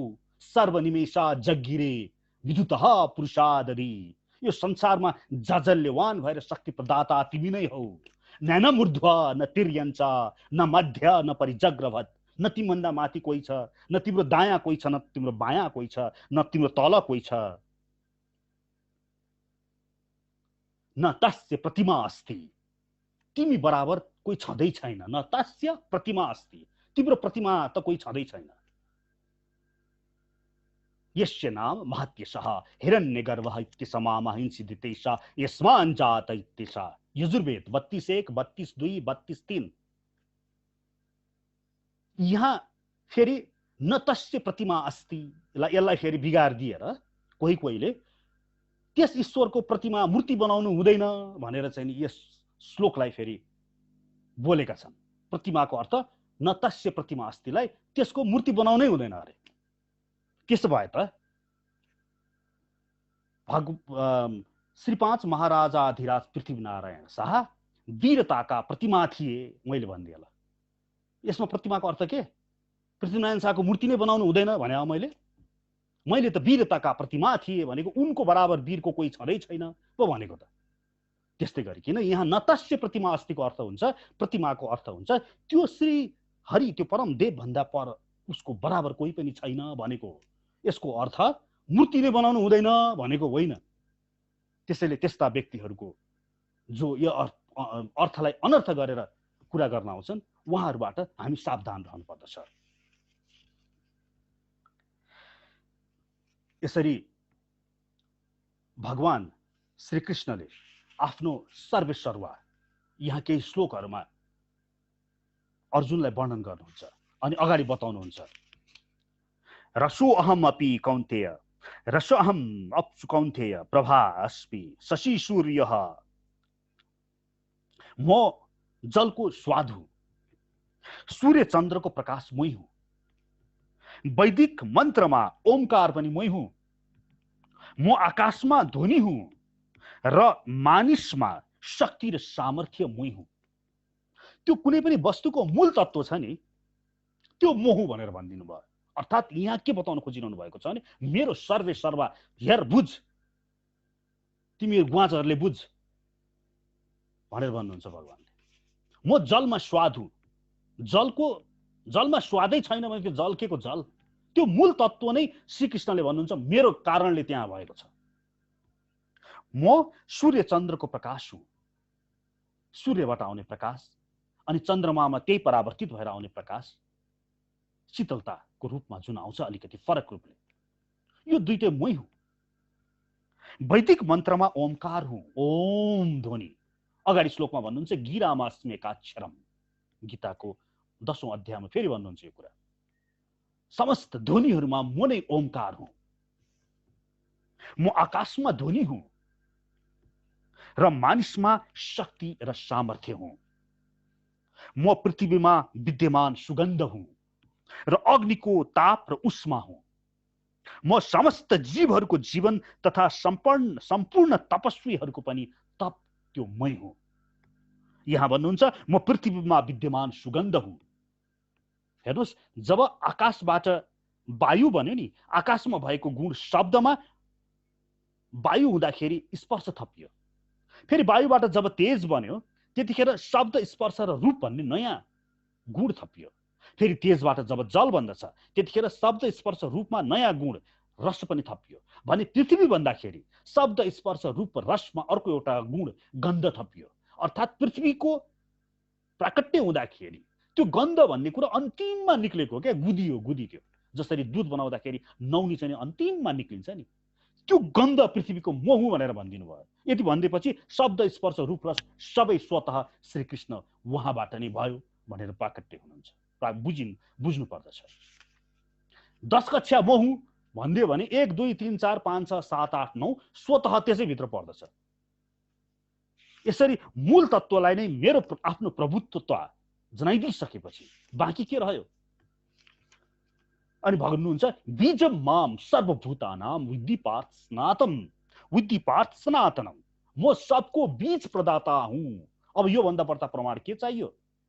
कुनै पनि अन्य भगवान श्रीकृष्णकै अन्य स्वरूपहरूबाट यति धेरै मै हुँ भन्ने कुरा कसैले पनि बोलेका छैन। चाहे शिव गीता हेर्नुहोस्, चाहे गणेश गीता हेर्नुहोस्, कहीँ पनि यसरी सबतिर मै हुँ भनेर कसैले पनि भनेका छैन। चाहे देवी गीता हेर्नुहोस्, बीजम माम सर्वभूतानां, म बीज तत्व हुँ। त्यो बीजले गर्दाखेरि त आँपको रुख त्यही बीजबाट निक्लिन्छ, त्यही बीजबाट अङ्गुरको रुख निक्लिन्छ। बीज तत्व नै मै हुँ, यो समस्त विश्व ब्रह्माण्डको बीज तत्व। बीजम माम, बीज मा म सर्वभूतानां, सबै भूतहरूको विद्धि पार्थ सनातनम, यो सनातनदेखिको तिमीहरू सबैको मै हुँ बीज। बुद्धिर्मताम अस्मि, त्यो बुद्धिमानहरूको त्यो बुद्धि पनि मै हुँ। त्यो बुद्धिमानहरू हुन्छन् नि कोहीले कृष्ण छैन भनेर विभिन्न तर्क दिन्छन् नि, त्यसले त्यो तर्क कहाँबाट दिइरहेछ? त्यसले त्यो कृष्णले दिइरहेछ। तेजस्वी नाम अहम, र तेजस्वी व्यक्तिहरूको तेज पनि मै हुँ। मलाई एकपल्ट एउटा व्यक्तिले प्रश्न गरेको थियो, यो भैँचालो जुन आउँछ नि, यो भैँचालो आएपछि भैँचालो त साइन्सले गर्दाखेरि आएको अरे, विज्ञानले गर्दाखेरि आएको अरे। अनि मैले त्यसलाई प्रश्न गरेँ भैँचालो कसरी आउँछ? अनि त्यसले भने भैँचालो त यो टेक्टानिक प्लेटहरूको घर्षणबाट आउँछ भने। अनि अवश्य त्यो टेक्टानिक प्लेट किन घर्षण भयो त भन् त भने मैले। त्यो पृथ्वीको अर्थ क्रस्ट मेन्टलमा त्यो बग्यो, डुङ्गा बग्या जस्तो गरेर, अनि बग्दाखेरि यसरी घर्षण भयो। अनि मैले भने किन बग्यो त त्यहाँ? अनि उसले भने त्यो भिस्कोसिटीले गर्दाखेरि, जुन मेन्टलमा लिक्विड छ त्यसको भिस्कोसिटीमा बग्ने प्रक्रिया हुन्छ। अनि मैले भने किन बग्ने प्रक्रिया हुन्छ? त्यो बग्ने गुण त्यहाँभित्र हालिदियो कसले? अनि उसले भन्यो त्यो पृथ्वी घुमिरहेछ, रोटेसन भइरहेछ, mv²/r सेन्ट्रिफ्युगल फोर्स हुन्छ, पृथ्वी आफै घुमिरहेछ, आफ्नो रोटेसन छ, त्यसले गर्दाखेरि। अनि रिभोल्युसन पनि छ त्यसको, सूर्यको, यो दुईटा फोर्सले गर्दाखेरि त्यहाँ चाहिँ घुम्ने प्रक्रिया भयो। अनि मैले प्रश्न गरेँ यो घुमाउने जुन छ यो त्यहाँ हालिदियो कसले? यसरी प्रश्न गर्दै जानुस्। अनि कारणको कारणमा पुग्नुस् त कहाँ पुगिन्छ हामी? के कृष्ण कहाँ पुगिन्छ? तर यो बिचमा अध्ययन गरिदिएर लामो भइरहेको थियो, खोला बगेर आएको थियो उहाँ कैलाशबाट, अथवा हिमालयबाट अनि यहाँ खोलाको उही त्यहाँदेखि लिएर यहाँदेखिकोलाई देखाउँदै यी हेर खोला त यो कारणले पो बग्या भनेर तपाईँलाई भ्रममा राख्छन् मान्छेहरूले अनि तपाईँ चाहिँ ताली बजाउनुहुन्छ। खोला बगेर आएको त टुप्पो देखियो नि त, टुप्पोमा पुग्यो खोइ। यो हाम्रै बाबुराम भट्टराई उहाँकै ट्विट थियो अस्ति। उहाँले के लेख्नु भएको थियो भने हामी सानो हुँदाखेरि शिवजीले पशुपतिनाथले पानी पारे भन्थे अरे, अहिले आएर विज्ञान पढेपछि बल्ल बुझे अरे उनले कि विज्ञानले गर्दा पानी परेको रहेछ अरे। म उहाँलाई प्रश्न गर्न चाहन्छु, पिएचडी होल्डर उहाँलाई प्रश्न गर्न चाहन्छु, त्यो पानीमा जब सूर्यको प्रकाश पर्दछ त्यो पानी बाष्पीकरण हुने भन्ने त्यो थ्योरी त्यहाँभित्र इम्बेड गरिदिने को हो? बाष्पीकरण भइसकेपछि त्यो माथि नै जाने भन्ने यो थ्योरी त्यहाँ हालिदिने को हो? त्यो बाष्पीकरण भएर यता पुगिसकेपछि फेरि हिमालयमा गएर त्यो पानी भएर बर्सिने भन्ने त्यहाँभित्र त्यो नियम हालिदिने मान्छे को हो? त्यो शक्ति को हो? त्यो बाह्य शक्ति। अनि त्यो बग्दाखेरि पानीमा 0 डिग्री सेन्टिग्रेड हुने बित्तिकै बरफ बन्ने, 100 डिग्री सेन्टिग्रेड भयो भने उम्लिने, यो ठ्याक्कै यो नियम कानुन त्यहाँभित्र जडान गरिदिने त्यो जडानकर्ता को हो? यो बिचबाट पस्ने के विज्ञानलाई घुसाउने। विज्ञान भनेको के? विज्ञान भनेको त्यही भगवान श्रीकृष्णले संसारमा बनाइदिएको जुन नियम कानुन छ, जुन पहिलेदेखि छ, जुन अहिले पनि छ, त्यसैलाई उनीहरूले अलिकति हामीभन्दा बढ्ता बुझेका अलि बुद्धिमान मान्छेले यसरी हेर्छन्, पढ्छन् अनि तपाईँलाई Newton's first law of motion, Newton's third law of motion, Newton's second law of motion, law of conservation of energy भनेर तपाईँको अगाडि पस्किदिन्छन्, तपाईँले भोग्नुहुन्छ अनि कति नै त्यही वैज्ञानिकले बनाएको जस्तो गरेर बुझ्नुहुन्छ तपाईँ। म पनि इलेक्ट्रिकल इन्जिनियर हुँ। के इन्जिनियरिङको बिजुली बनाउने वैज्ञानिकले हो र? त्यो बिजुली त लाखौँ वर्ष अगाडिदेखि पहिल्यै विद्यमान थियो, श्रीकृष्णले नै बनाएका हुन्। त्यसलाई त हामीले इन्जिनियरहरूले त्यसको बिहेभियरहरू पढेर बुझेर अनि त्यसलाई हामीले लाभदायक, यी बत्ती यो हामीलाई लाभदायक हुने ठाउँमा बनाएको मात्रै हो। त्यतिमा त्यसमा चाहिँ नि मान्नुपर्छ वैज्ञानिकहरूलाई, हामीलाई लाभदायक हुनेमा परिणत गरिदिए। तर त्यसको जुन ल छ, नियम छ, कानुन छ, यो सबै त श्री हरि कृष्णकै त हो नि।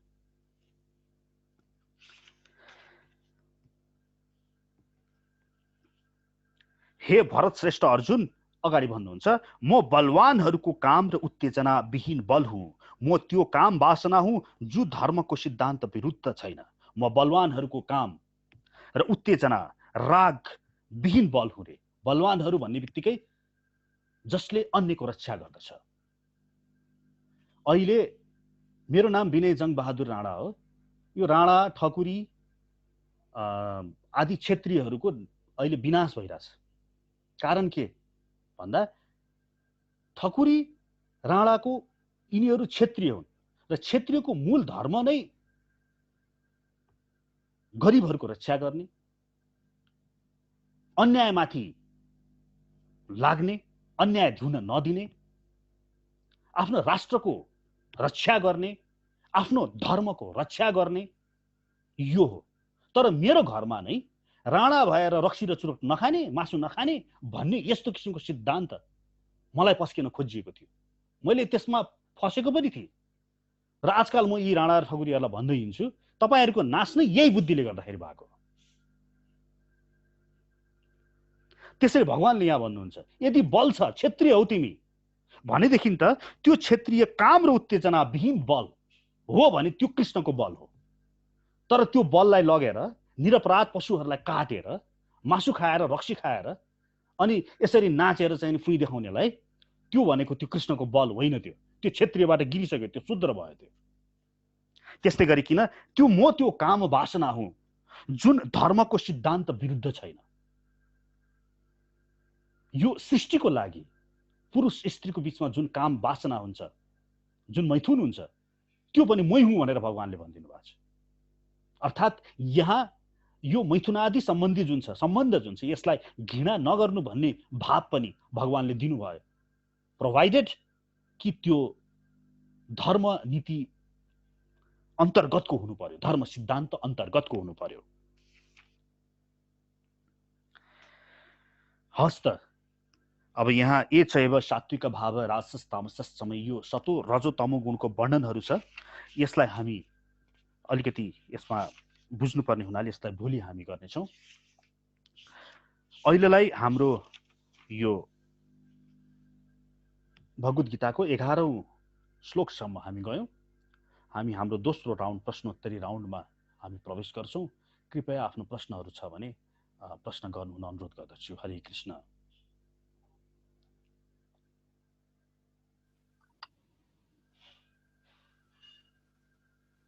हरे कृष्ण गुरुवर, साष्टाङ्ग दण्डवत प्रणाम। हजुर, हरे कृष्ण। मेरो प्रश्न चाहिँ यो कुनै पनि हाम्रो शास्त्र वेदमा यो पृथ्वीमा पानी कसरी ल्याइयो भन्ने कहीँ उल्लेख गरिएको छ? हजुर, पानी कसरी ल्याइयो भनेर होइन, पानी त भगवानको अघि भनियो नि, पृथ्वी जल तेज वायु आकाश, आकाशबाट वायुको प्राकट्य भयो, वायुबाट अग्निको प्राकट्य भयो र अग्निबाट जलको प्राकट्य भयो र जलबाट पृथ्वीको प्राकट्य भयो भनेर यसरी क्रमशः यसरी वायु त त्यही श्रीहरिकै एक शक्ति हो, भगवान कृष्णकै शक्ति हो, जुन अपराशक्ति भनेर भगवानले बताउनु भयो। तसर्थ भगवानले यहाँ यो प्राकट्य गर्नुभयो, भगवान श्री कृष्णबाट प्राकट्य भयो। ल्याउने त कहाँबाट ल्याउने र? भगवान कृष्ण बाहेक कहाँबाट आउँछ र? यो कृष्णबाटै आएको शक्ति हो। जसरी तपाईँको नङ बढ्छ नि, तपाईँको शरीरमा हेर्नुहोस् त कपाल बढ्छ, तपाईँको नङ हेर्नुहोस् त बढ्छ, त्यो नङ कहाँबाट आएर? त्यो तपाईँको शरीरले पैदा गरेको। त्यस्तै गरिकन भगवान श्रीकृष्णको शक्तिबाट यो पृथ्वी जल तेज वायु आकाश सबै निक्लिन्छ। भगवानको यो ईश्वरको शक्ति हो, यो जसलाई अपराशक्ति भनेर उहाँले भन्नुभयो। हरे कृष्ण। हरे कृष्ण गुरुवर, म यसमा एउटा सानो एड गर्न मन लाग्यो। मलाई क्वेसनको क्युरियोसिटी किन जाग्यो भने हामीले पानी चाहिँ कसरी बनेको छ भन्ने तत्त्व चाहिँ H2O हाइड्रोजन प्लस अक्सिजनबाट चाहिँ पानी बनेको छ भने हामीले तत्त्व पत्ता लगायौँ। तर अहिलेसम्म पनि साइन्टिस्टहरूले चाहिँ पानी क्रिएट गर्न चाहिँ सक्दैन रहेछौँ। आफैले हामीले चाहिँ पानी बनाउन चाहिँ सक्दैन रहेछौँ। त्यो कारणले गर्दाखेरि हाम्रो वेदशास्त्रमा कहीँ उल्लेख छ कि यो कसरी भयो भनेर। हजुरले भनेको अब त्यो श्रीकृष्णकै हो होला। त उनीहरूले चाहिँ हाइड्रोजन र अक्सिजन राख्दाखेरि त्यहाँ एउटा इन्भिजिबल इनर्जी तत्त्व छ अरे, जुन चाहिँ we don't know, simply don't know. त्यो कारणले गर्दा चाहिँ हामी अहिलेसम्म पनि पानी चाहिँ क्रिएट गर्न सक्दैनौँ रहेछौँ रे भन्ने चाहिँ मेरो रिसर्च अनुसारले चाहिँ मैले त्यो सेयर गर्न पनि चाहेँ। अनि मैले चाहिँ क्युरियोसिटी लागेको चाहिँ के रहेछ भनेर त्यसको बारेमा। हरे कृष्ण गुरुवर। हजुर, हरे कृष्ण। अब हेर्नुहोस्, विज्ञान भनेको मैले हिजो पनि भनेको थिएँ, यो वेदान्तमा दृश्य र द्रष्टा भन्ने छ। दृश्य भनेको यो बाहिर देखिने चिज दृश्य भयो। द्रष्टा भनेको चाहिँ नि त्यो दृश्यलाई हेर्ने को त? तपाईँ हो नि त, म हो नि त। यो पूर्वीय सभ्यता, यो वेद उपनिषद पुराण, यो आध्यात्मिक ज्ञान भनेको यसको मूल फोकस, मूल केन्द्रमा हामी द्रष्टा हो, आत्मा परमात्मा यस सम्बन्धी हो। यो भने दृश्य भनेको चाहिँ नि यो बाह्य, यतापट्टि आध्यात्मिक ज्ञानले चिया चर्चो गर्दैन।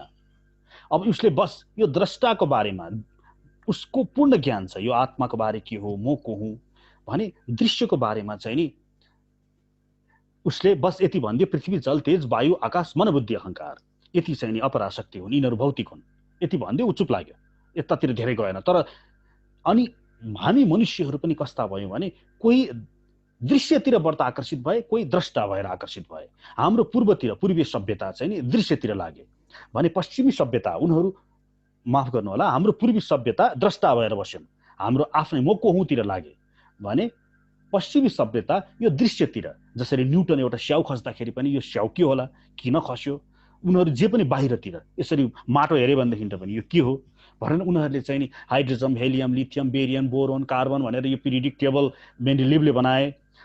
अनि पानीलाई पनि उनीहरूले अध्ययन गर्न थाले। त्यहाँभित्र H2O, दुईटा हाइड्रोजन र अक्सिजनको चाहिँ यो चाहिँ कम्पाउन्ड हो भनेर उनीहरूले त्यसलाई अध्ययन गरे। अब यसरी उनीहरू चाहिँ त्यो बाह्य चिजमा धेरै अग्रसर भए र यसरी बन्यो पनि, यसबाट भौतिक फाइदा पनि भयो। हवाई जहाजहरू बने, अहिले टेलिभिजन बन्यो, यो ल्यापटप बन्यो, यो जुममा हामीले जुन कुरा गरिरहेको छौँ यो पनि यही दृश्यहरूबाट हेर्ने मान्छेको चाख बढ्दै बढ्दै गएर यति चिज बन्यो भने यतातिर पूर्वीय दर्शन चाहिँ नि बहुत दृश्यभन्दा पनि द्रष्टातिर, त्यो हेर्ने व्यक्ति त्यो सङ्कुचित भयो। अब त्यसैले यहाँ चाहिँ भौतिक प्रगति प्रति त्यति खास वास्ता राख्दैनौँ। हामी पृथ्वी भनिदिन्छौँ, पृथ्वीभित्र सबै पर्यो। यसभित्र जति पनि यो माटो देखिन्छ, यो माटोबाट बन्ने यसभित्र अब सबै भौतिक ठोस वस्तुहरू जति सबै पर्यो। अनि जल भनिदियो, जलभित्र पनि पेट्रोल पनि पर्यो, त्यहाँभित्र पानी पनि पर्यो, त्यसभित्र अल्कोहल पनि पर्यो, त्यसभित्र स्पिरिट पनि पर्यो, त्यसभित्र सोडा पनि पर्यो, त्यसभित्र कोका कोला पनि पर्यो, सबै पर्यो त्यसभित्र। त्यसो वायु भनेर भनिदियो, वायुभित्र अक्सिजन पनि पर्यो, हाइड्रोजन पनि पर्यो, नाइट्रोजन पनि पर्यो, सबै पर्यो। अब यसरी त्यतातिर चाहिँ धेरै यो वैदिक शास्त्र गएन, किनभने भौतिकतातिर लाग्नु उसको मुख्य ध्येय रहेन, यहाँ आध्यात्मिकतातिर लाग्ने ध्येय रह्यो। अब यसरी अब यो पूर्वीय दर्शन र पश्चिमी दर्शन छ, तर अहिले बिग्रियो के भन्दाखेरि यो पूर्वीय यो ऋषिमुनिहरूको देश जो द्रष्टा भएर आत्मा साक्षात्कारतिर व्रत लाग्नुपर्ने थियो, यिनीहरू पनि यो दृश्यतिर लाग्न थाले र यतातिर, किनभने यतापट्टि इन्द्रिय तृप्ति गर्न पाइन्छ अनि सबैतिर यता ढल्किए। अब यो नेपालीहरू न यताको न उताको पेन्डुलम भए। अब न उता जस्तो भौतिक प्रगति छ, न यतातिर आत्म साक्षात्कार गर्न सके, दुवैतिर असफल रहे। अनि देशको हालत अहिले यस्तो छ। हरे कृष्ण। Thank you गुरुबर। हरे कृष्ण। हजुर।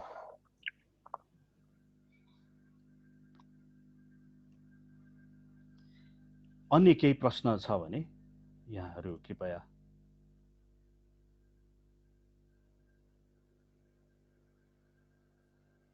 हरे कृष्ण प्रभुजी, दण्डवत प्रणाम। दण्ड प्रणाम प्रभुजी। प्रभुजी, अघि हजुरले अपरा र पराशक्तिको बारेमा भन्नुभयो। अपराशक्ति हो भौतिक, अनि पराशक्ति जीव आत्मा, अनि फेरि दुई शक्ति भनेपछि फेरि यो तटस्थ भनिन्छ जीवलाई। यो भौतिक जगतमा आएको हुनाले तटस्थ भएको र यथार्थमा पराशक्ति नै हो। अनि अन्तरङ्ग शक्तिलाई नि परा भन्छ, जीवलाई नि। यसबारेमा केही भनिदिनु होला प्रभुजी। हजुर। हरे कृष्ण। हेर्नुहोस्, भगवान श्रीकृष्णले मूल भगवत गीतामा त्यहाँ भन्नुभयो नि, पृथ्वी भूमिर आपो अनलो वायु अखम मन बुद्धि एव च अहंकार इत्यमे भिन्ना प्रकृति अष्टधा। यो पृथ्वी जल तेज वायु आकाश मन बुद्धि अहंकार यो मेरो अपरा शक्ति हो। यो बाहेक मेरो अर्को शक्ति छ, अपरियमिदस्तु अन्यम प्रकृति मुद्धि मे पराम जीवभूता महाबाहो यदम धार्यते जगत। त्यो बाहेक मेरो एउटा अर्को शक्ति छ जसलाई पराशक्ति भनिन्छ। यो भनेको सबै आत्माहरूको सङ्गालो हो। अब यसलाई विष्णु शक्ति परा प्रोक्ता क्षेत्र ज्ञाख्यान तथा अपरा अविद्या कर्म संज्ञायान तृतीयार शक्तिरिष्यते भनेर विष्णु पुराणले पनि भनेको छ यही बारेमा, 6औं अंशमा। अब यसलाई कसरी बुझ्नुहोस्, हेर्नुहोस् है। अब यो पछि चैतन्य महाप्रभुले आएर फेरि तपाईँले अहिले भर्खर भनेको स्वरूपा शक्ति अथवा अन्तरङ्गा शक्ति अथवा योग माया शक्ति भनेर फेरि अर्को शक्ति पनि थपिदिनु भएको छ। अब यसरी बुझ्नुहोस् यसलाई। भगवान श्रीकृष्णको मूल रूपमा दुई शक्ति छ, एउटा पराशक्ति, एउटा अपराशक्ति। यो पराशक्ति भनेको यसमा भयभरको आत्मा मात्रै, कुनै शरीर होइन, पृथ्वी जल आत्मालाई मात्रै समातेर चाहिँ एउटा झोलामा राख्नुहोस्, त्यो पराशक्ति भयो। अपराशक्ति भनेको पृथ्वी जल तेज वायु आकाश मन बुद्धि अहंकारले बनेको यो सबै भौतिक कसैले बनाएको छ, त्यो जम्मैले एउटा झोलामा राख्नुहोस्, त्यो भने एउटा अर्को शक्ति पनि थपियो त्यहाँ। त्यसलाई अन्तरङ्गा शक्ति पनि भनिन्छ, त्यसलाई योग माया पनि शक्ति पनि भनिन्छ, त्यसलाई स्वरूपा शक्ति पनि भनेर भनिन्छ। यो शक्तिभित्र चाहिँ नि भगवान श्रीकृष्णको अन्तरङ्गा विशेष कुराहरू छ। यो चाहिँ नि यहाँ प्राकृत्य छैन। यसमा के पर्यो, यसमा यसलाई तीनटा भागमा बाँडियो, सत चित र आनन्दमा। सतको मूल तत्व सन्धिनी, चितको मूल तत्व सम्बित र आनन्दको मूल तत्व लादिनी। सत भन्नाले नित्य, चित भन्नाले ज्ञान र आनन्द भनेको आनन्द भएको। यो तीनटा र यसमा जुन आनन्द शक्ति छ त्यसको मूल चित लादिनी छ। लादिनीको पनि मूल अझ गयो भने राधा शक्ति आउँछ। यसरी भगवान श्रीकृष्णको तीनटा शक्ति, एउटा परा, एउटा अपरा र एउटा अन्तरङ्गा। अब यो परा, अब हामी हेर्नुहोस् त, तपाईँलाई हेर्नुहोस् त आफूलाई, हामी त को छ? हामीभित्र त पृथ्वी जल तेज वायु आकाश मन बुद्धि अहंकार पनि छ र आत्मा पनि छ, यो मिसिएको छ। अब यसलाई न परातिर राख्न मिल्यो, किनभने हामी त मिस्या छौँ, न यता अपरातिर राख्नु पर्यो, न हामी चेतन छौँ। त्यसै कारणले यो दुईटाको बिचमा, परा र अपराको बिचमा एउटा तटस्था बिचको मार्जिन हो। त्यसलाई चाहिँ हामी जीव भनेर चैतन्य महाप्रभुले हामीलाई जीवेरा शक्ति बिचको भनिदिनु भयो। अब यसलाई पुनः भन्दाखेरि भगवान श्रीकृष्णको तीनटा शक्ति, परा अपरा र अन्तरङ्गा। परा र अपराको मूलमा आयो, बिचमा आयो यो तटस्था शक्ति जसमा जीव पर्यो, अपरा भनेको पूर्ण माया जगत भयो, परा भनेको आत्मा आत्मीय शक्ति भने यतापट्टि जुन अन्तरङ्ग शक्ति छ यसलाई 3 भागमा बाँडियो। सत, चित र आनन्द। सतको मूल सन्धिनी, चितको मूल सम्बित र लादिनीको आनन्दको मूल लादिनी, अनि लादिनीबाट पनि राधा तत्त्व आउँछ। यसरी भगवान श्रीकृष्णको शक्ति यसरी मैले बुझेको छु प्रभुजी। हरे कृष्ण। हजुर प्रभुजी, हरे कृष्ण। अरू एउटा प्रश्न जोडिहाल्छु म यसमा। जस्तै हाम्रो यो शरीर जड हो, यो जडलाई सुख दुःख हुँदैन, अनि आत्माको लागि पनि वास्तवमा सुख दुःख हुँदैन। आत्माले त यो मै हुँ भनेर कर्ता हुँ भन्ने मानेर गर्छ भन्ने छ, तर यथार्थमा मन बुद्धि अहङ्कार शरीर जड हो, जडलाई त सुख या अनुभव केही हुँदैन। यथार्थमा दुःख सुख भोग्ने त आत्मा नै होइन र प्रभुजी? किनकि आत्मा त्योभन्दा टाढा छ, परको कुरा भनिन्छ। यो कुरा चाहिँ मैले बुझ्नै सकिनँ। जस्तै भए पनि मन बुद्धि निकालेर पनि छोडिदिउँ त सुख दुःख अनुभव गर्ने त आत्मा नै हो नि प्रभुजी, होइन र? यस्तो हुन्छ प्रभुजी, एउटा बल्ब छ, बल्बको अगाडि एउटा बल्ब लाइट बलिरहेछ, त्यसलाई रातो कपडाले छोपिदिउँ भने रातो देखिन्छ। अब बल्ब त उज्यालै हो नि बल्ब त, तर हेर्दाखेरि रातो देखियो त त्यो त। त्यस्तै गरिकन मन बुद्धि अहङ्कार यसमा भएका काम भावहरू, यसमा यो कस्तो छ, सतो रजो तमो गुण कस्तोमा छ, यसले गर्दाखेरि त्यो आत्मा जुन सच्चिदानन्दमय नै छ, जुन श्रीकृष्णको अंश हो, त्यो बल्ब जस्तो छ, एकदम सच्चिदानन्दमय हो त्यो। तर त्यसमा यो विकारले छोपिएको हुनाले त्यसले आफूलाई नै त्यही यो जड भन्न ठान्छ, यो शरीर नै म हुँ भन्न ठान्छ। जस्तो तपाईँले हामीलाई अहिले शास्त्रमा पो पढ्यो त हामीले, म शरीर होइन म आत्मा हुँ भनेर, तर बोध छ र छैन त? बोध त छैन नि, बोध हुनु पर्यो, थाहा पाएर हुँदैन। बोध भइसकेपछि जब त्यसले म आत्मा हुँ म शरीर होइन भनेपछि त्यसलाई सुख दुःखले छुँदैन भनेको। त्यो भित्र त प्योर छ नि, त्यो त आत्मा सच्चिदानन्दमय छ, त्यही भगवान श्रीकृष्णमा लीन भएर बसिरहन्छ। तर त्यसले आफूलाई म शरीर हुँ भन्ने एउटा भ्रममा छ। त्यो भ्रममा हुने बित्तिकै त्यो बल्बले पनि आफूलाई छोपियो रातो कपडाले, छोपिने बित्तिकै म रातो कपडै मै हुँ, म बल्ब होइन भन्ने बुझ्यो त्यसले। अनि देखिने बित्तिकै रातो प्रकाश आइरहेको देखिन्छ त्यसले, अनि यो संसारिक सुख दुःखमा त्यो आबद्ध भयो। तर भित्र गएर हेर्ने हो भने त त्यो सच्चिदानन्दमय छ। त्यसैले ज्ञानको ज्योतिले, वैराग्यको शक्तिले श्रीकृष्णलाई परम मानेर म बलिरहेको ममा यो सुख दुःखको इफेक्ट हुँदैन है भन्ने बुझ्नु पर्यो पहिला। बुझेर त्यो म आत्मा हुँ, यसको त्यसैले परम ज्ञान नै म आत्माबाट सुरु हुन्छ। हरे कृष्ण। हजुर हजुर। अनि जस्तै म अब बोध भयो म आत्मा हुँ म शरीर होइन भने पनि मेरो शरीरमा दुःख काट्यो भने दुख्ने, अनि अब कोही मरे या मेरो अब सबै नाश भयो, त्यही पनि त्यो पीडा भाव त्यो आएन भने ब्रह्मभूत अवस्था भयो। तर त्यो त आउने नै भयो, दुःख पीडा त भौतिक शरीरमा रहन्जेल त हुने नै भयो फेरि। हरे कृष्ण। यस्तो हुन्छ प्रभुजी। हरे कृष्ण। कस्तो हुन्छ भने सुख दुःख जबरजस्ती सुख दुःखमा सम रहने होइन। हात काट्यो भनेदेखि त दुख्छ त्यो, त्यसमा भएको त्यो शरीरले दुख्छ नि, त्यसलाई यो दुख्दैन भनेर जब दुख्दैन भने त्यस्तो हुनै सक्दैन। त्यो मान्छेलाई कि त इन्जेक्सन लगाइदिनु पर्यो, त्यो एउटा आजकल लाउँछ नि डाक्टर डेन्टिस्टहरूले, त्यो नदुख्ने इन्जेक्सन। हजुर। त्यो कि त त्यो लगाइदिनु पर्यो, अनि मात्र हात दुख्दैन। दुख्ने त भइहाल्छ। यो खास कुरा के हो भने बुझेर हुने हो। हेर्नुहोस् अब यसलाई अलिक बुझाउन गाह्रो छ, म एकचोटि सानो प्रयास गर्छु। हजुर हजुर, म एकचोटि प्रयास गर्छु। सुख दुःख हेर्नुहोस् है, यो सुख दुःख भन्ने कुरा यिनीहरू पहिला कुरा बुझेर कसरी सुख दुःखमा सम रहने पहिला सुरु हेर्नुहोस्। सुख दुःख दिन रात गर्मी जाडो अथवा राम्री नराम्री यो जम्मै गुणहरू हुन्, अनि हामीलाई गुणातीत हुनु छ, गुणदेखि माथि जानु छ। जस्तो उदाहरणको लागि मानव विष्टा भनौँ। मानव विष्टा हामी छ्या छिछि दूर गर्छौँ, हामीलाई घिन लाग्छ, मन पर्दैन।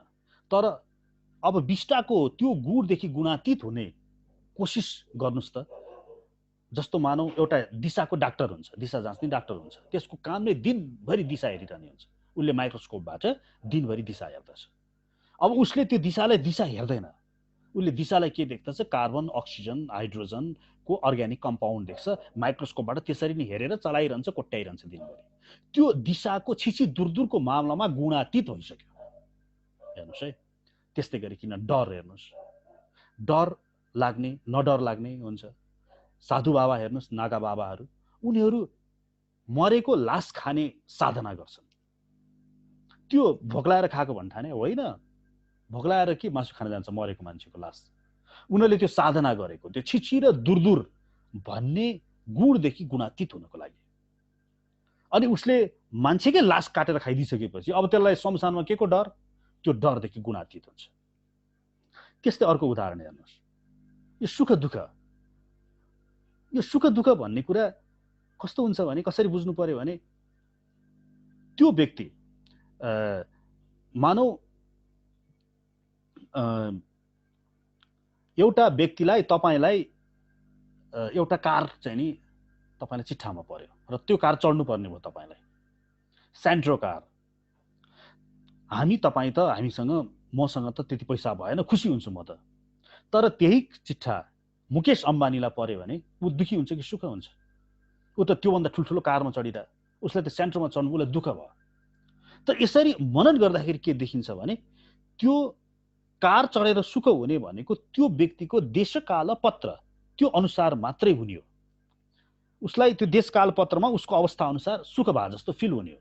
र जब मान्छे ज्ञानी हुन्छ, त्योभन्दा माथि पुग्दछ, माथिल्लो लेभलमा पुग्दछ नि उसले, यो त दुःख सुख भन्ने कुरा त यो त सापेक्षित रहेछ, यो त निरपेक्ष धरातलमा यसको कुनै भ्यालु नै रहन्छ। जस्तो रक्सी नै भनौँ न, एउटा पण्डितलाई दियो भनेदेखि त त्यो भाग्छ, तर जडायालाई दियो भने कति खुसी हुन्छ, त्यो ताली बजाउँछ। कुरो त्यही, तर एउटालाई सुख भयो एउटालाई दुःख भयो। वस्तु त्यही छ, समय त्यही छ, स्थिति त्यही छ, सबै छ, तर भन्दाखेरि चेतनाको स्थलमा एउटालाई भयो भन्दाखेरि रक्सी के सुख रहेछ त? होइन रहेछ नि। तसर्थ यहाँ के बुझ्नु पर्यो भने मासु खाँदाखेरि मान्छेको मासु खाएर डर भन्ने कुरा उसलाई चाहिँ नि नलाग्नुको कारण त्यहाँ डर नै हराए, त्यहाँ डरको नामो निशान नै मेटिएको होइन। उसले बस महसुस गर्दछ कि त्यहाँ यो डर होइन, यो हावा चिज हो, यो भ्रम गर्ने चिज हो भनेर बुझ्दछ त्यसले।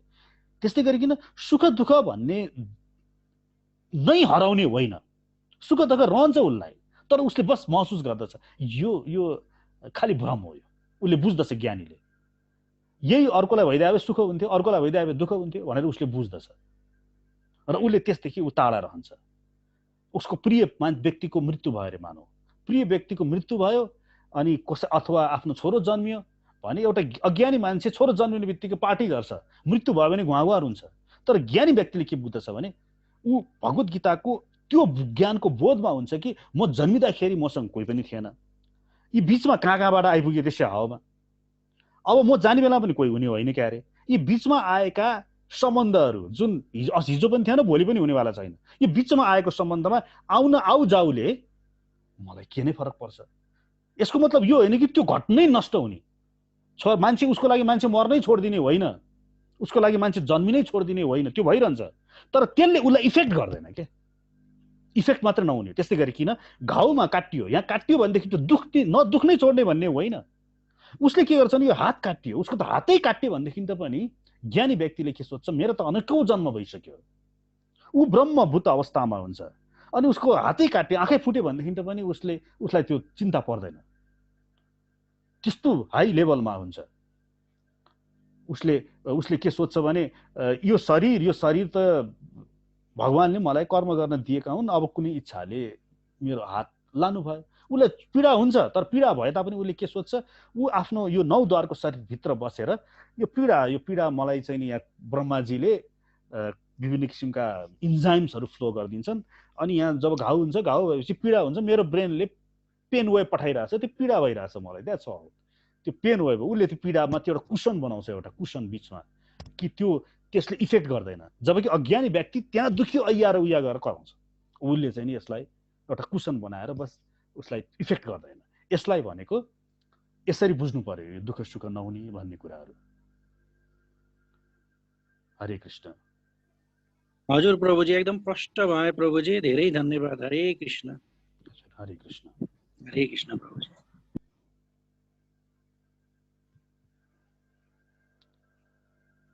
अरू प्रश्नहरू छ भने कृपया प्रश्न गर्न सक्नुहुनेछ।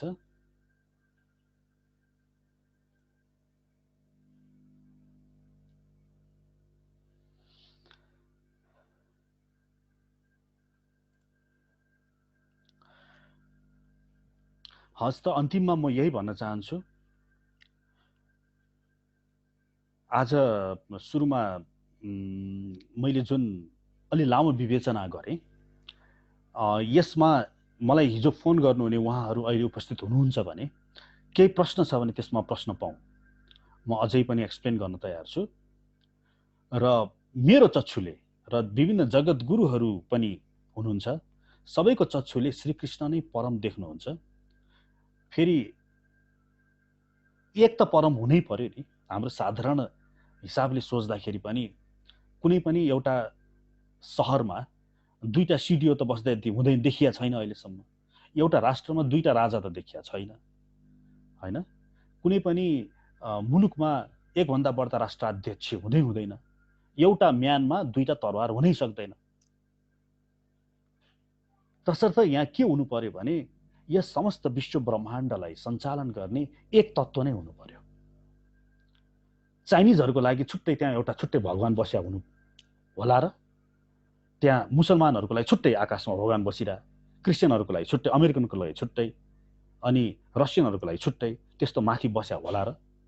यो त साधारण हाम्रा 2 कक्षाको विद्यार्थीहरूलाई सोध्यो भने पनि त्यस्तो त हुनु पर्दैन है भनिदिन्छन्। तसर्थ त्यहाँ एक नै हुनु पर्दछ। अनि शास्त्रमा पनि एकम एव अद्वितीयम, न द्वितीयो तृतीयो चतुर्थो न पुच्यते, न दुईटा छ त्यो, न तीनटा छ, न चारवटा छ। एकम देवम एक अद्वितम वेद, न चतुर्थो पञ्चमो षष्ठो अपना पुच्यते। त्यहाँ न छँदै छैन, एक मात्रै छ भनेर जताततै शास्त्रमा बखान गरिएको छ। अर्थात् त्यो परम तत्त्व मात्र एक हुनुहुन्छ। अनि अन्य के हो त भन्दाखेरि त्यही भगवान श्रीकृष्ण यो पृथ्वीलोकमा आउँदाखेरि उनले माटो खाँदाखेरि आगर भनेर यशोदा माताले भन्दाखेरि मुख गर्दाखेरि त्यहाँ समस्त विश्व ब्रह्माण्ड देख्नु भएको, यो सुन्नलाई मात्रै हो र यो कथा? यो त शास्त्रीय कथा हो त कि सुनेर आहा वा वा भनेर थप्पडी बजाउनलाई हो यो कथा? होइन नि। त्यसले के भनिरहेको छ भने त्यही श्रीकृष्ण भित्र नै सबै छ, उहाँको विराट स्वरूप भित्र नै सबै छ भनिरहेको छ। तसर्थ यो मूल सत्यलाई हामीले स्वीकार गर्दै, भगवत गीताका यी ज्ञानहरूलाई स्वीकार गर्दै, मृत्यु आउँदैछ प्रत्येक क्षण, र त्यो मृत्यु आउनुभन्दा अगावै यो भगवानले मलाई म जन्म स्वाद हुँ, म यो हुँ, म त्यो हुँ भनेको कुराहरूलाई स्वीकार गर्न हामीलाई किन गाह्रो? र त्यस्ता व्यक्तित्वहरू किन आउँछन् जसले शास्त्रमा भएको म अहम माम भन्ने जस्ता शब्दहरूलाई झिकेर कृष्णको ईर्ष्या गर्छन्? म त भगवानको कृपा मान्दछु कि मैले कहाँबाट मलाई प्रभुपादको यो भगवत गीता मेरो हातमा पर्यो। अचम्म छ, मलाई थाहा पनि छैन कि मैले साँचो श्रीकृष्णको भक्ति गर्न सकेँ। नत्र भने त्यस्ता बदमासहरूको किताब पढेर कतिजना कृष्ण भक्तिदेखि विमुख भयो होला, त्यो गनेर साध्य छैन होला। उहाँहरूलाई बिचरा भन्न चाहन्छु। हरे कृष्ण। केही भन्नुहुन्छ भने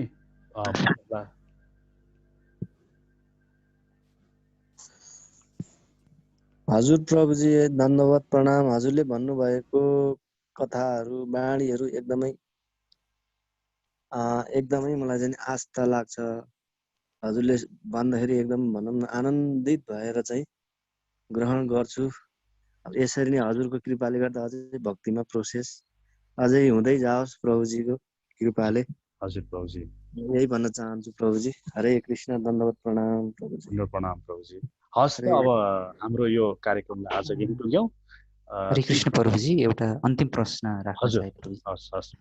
जस्तो प्रभुजी, जस्तो भगवान श्रीकृष्णजीको सान्निध्यको परम फल प्राप्त गर्नको लागि हामीहरूले 5 दिव्य रसहरू मध्ये कुनै एउटा रसमा रहेर पनि हामीले जस्तो भगवानको त्यो भक्ति प्राप्त गर्नको लागि चाहिँ भक्तियोग गर्न सक्छौँ नि त प्रभुजी। जस्तो यो 5 रसहरू मध्ये पनि सर्वोत्कृष्ट रस चाहिँ कुन होला प्रभुजी? यो बारे जान्न खोजेको प्रभुजी। हरे कृष्ण। यहाँले दास्य, सख्य, शान्त भावको बारेमा भन्नु खोज्नु भयो। हजुर हजुर हजुर प्रभुजी। हरे कृष्ण। यो संसार नै प्रेममय छ, यो संसार नै प्रेम हो, प्रेम बाहेक केही पनि छँदै छैन। मूलमा प्रेम हो, प्रेम भनेको लभ, LOV, लभ। अनि यो प्रेमलाई यहाँ भौतिक लोकमा पनि प्रेम छ र आध्यात्मिकमा जुन हाम्रो मूल अवस्था हो, मूल त्यही हो, त्यहाँ पनि प्रेम छ। तर त्यही प्रेमको प्रतिबिम्ब, डिस्टर्टेड स्वरूप यो हो भनेर आचार्यहरूले भन्नुहुन्छ। त्यहाँ पनि प्रेम छ, तर यहाँ पनि प्रेम भएको, यो प्रेम भनेको त्यही प्रेमको प्रतिबिम्बित स्वरूप, त्यसको विकार, त्यो बिग्रेपछि। अर्थात् कसरी बुझौँ भन्दाखेरि जस्तै नुनको गुण हुन्छ नुनिलो हुने, तर नुनले के गरिदियो भन्दाखेरि जबरजस्ती म नुनिलो होइन भनेर पारेर नुनले स्वाङ पारेर आफ्नो गुण गुलियो गुलियो बनाउन थाल्यो। त्यो गुलियो भनेको त्यो वास्तवमा नुनिलो हुने उसको वास्तविक गुण जुन छ नि त्यसको डिस्टर्टेड स्वरूप हो। पहिला डिस्टर्टेड स्वरूपतिर जाउँ हाम्रो यो पृथ्वी लोकमा। यहाँ के छ भने यहाँ पनि प्रेम छ, तर प्रेमलाई हामीले बुझ्नको लागि ज्ञानीहरूले 5वटा रसमा विभाजन गरेका छन्। एउटा शान्त भाव भन्दाखेरि बाटोमा हिँड्ने मान्छेहरूलाई हेर्नुहोस् त, हामी कुन भावले हेर्छौँ? शान्त भावले हेर्छौँ, उनीहरूलाई इज्जत गर्छौँ, उनीहरूलाई आदर गर्छौँ, तर त्यति ठुलो भाव छैन। त्यो बाहेक अर्को भाव हुन्छ पिताको पुत्रमाथि, माफ गर्नु होला, पुत्रको अथवा पुत्रीको पिता माताप्रति अथवा शिष्यको गुरुप्रति, यसलाई दास्य भावको प्रेम भनिन्छ। पिताले पुत्रले पितालाई अथवा शिष्यले गुरुलाई गर्ने। त्योभन्दा अर्को प्रेम हुन्छ जसलाई सख्य भावको प्रेम भनिन्छ। सख्य भावको प्रेममा मित्र मित्र बीच हुन्छ। यहाँ के बुझ्नु पर्यो भन्दाखेरि सख्य भावको प्रेममा शान्त रस पनि हुन्छ, दास्य रस पनि हुन्छ। कसरी हुन्छ भने जस्तो एक कक्षामा विद्यार्थी छ, एक कक्षाको विद्यार्थी 2 कक्षामा गयो, 2 कक्षामा एक कक्षा पनि हुन्, त्यही भित्रै 2 कक्षा भित्रै हुन्छ कि 2 कक्षामा पुगिसकेपछि। 2 कक्षाको विद्यार्थी 3 कक्षामा गयो भने 3 कक्षाभित्र 1 कक्षा र 2 कक्षा दुवै हुन्छ 3 कक्षाभित्र। त्यस्तै गरिकन दास्य भाव, सख्य भावमा त्यो कस्तो प्रेमको आदान प्रदान दुईजनाको भावहरू हुन्छ भने त्यसले दासी जस्तो भएर आफ्नो साथीको त्यसरी साथी उसले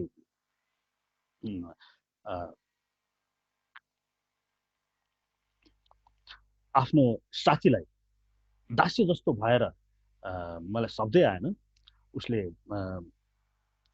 सेवा पनि गर्छ। सेवा एउटा सेवा शब्द नआएर दासी जस्तो भएर सेवा पनि गर्छ भने उसले सख्य जस्तो भएर अङ्कमाल पनि गर्छ अथवा घोडा पनि चढ्छ उसको माथि, अनि हाइट हाइट हाइट पनि भन्छ होला भनौँ न, अथवा चोर पुलिस खेल्छ होला भने त्योभन्दा अर्को एउटा भाव हुन्छ, त्यसलाई वात्सल्य भाव भनिन्छ। जसमा उदाहरणको लागि माता पिताले आफ्नो पुत्र पुत्रीलाई गर्ने प्रेम, यो भनेको वात्सल्य रस हो। अब यो रस भनेको यसमा कस्तो हुन्छ भने दास्य भाव पनि मिसिएको हुन्छ, सख्य भाव पनि मिसिएको हुन्छ। 3 कक्षामा 1 कक्षा 2 कक्षा भए जस्तो। अर्थात् माताले आफ्नो पुत्रलाई कहिलेकाहीँ दासी जस्तो भएर सेवा पनि गर्छ, त्यही पुत्रसँग आफ्नो साथीसँग खेला जस्तो गरेर लुकामारी पनि खेलिदिन्छन् भने हह बाबु हह गरेर माता पिता भएर आफ्नो दुध चुसाउने घुमाउने भनेर पिता पुत्रको अथवा माता पुत्रीको चाहिँ नि रिलेसनसिप पनि त्यहाँ हुन्छ। यो तिनटै हुन्छ भने त्योभन्दा पनि अर्को एउटा भाव हुन्छ, त्यसलाई भनिन्छ माधुर्य भाव। यो माधुर्य भावलाई श्रृङ्गार भाव पनि भनिन्छ। यसमा कस्तो हुन्छ भने जसरी श्रीमान श्रीमती अथवा प्रेमी प्रेमिका पनि भनौँ आजकलको, तर हाम्रो वैदिक शास्त्रले प्रेमी प्रेमिकालाई मान्यता दिँदैन। हाम्रो वैदिक शास्त्रले प्रेमी प्रेमिकालाई अथवा त्यसरी आजकलको जमाना जस्तो यो लभलाई चाहिँ मान्यता दिएको छैन। उसले विवाह इतर सम्बन्धलाई मात्रै प्रोत्साहित गर्छ।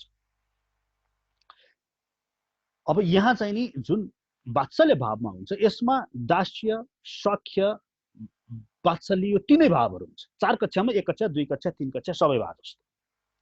जस्तै कि प्रेमी प्रेमिकाहरूमा उसले कहिले दासी जस्तो भएर सेवा पनि गर्छ, प्रेमीले प्रेमिकालाई अथवा श्रीमानले श्रीमतीलाई, श्रीमतीले श्रीमानलाई, अथवा कहिलेकाहीँ उनीहरू सखी जस्तो भएर लुकाछिपी गरेर लुकामारी पनि खेल्लान्, अथवा बिरामी भएको बेलामा श्रीमान बिरामी भयो अथवा श्रीमती बिरामी भयो भने ऊ बाउ जस्तो भएर आमा जस्तो भएर पनि सेवा गर्छ। यो तीनटै रस त्यहाँ हुन्छ।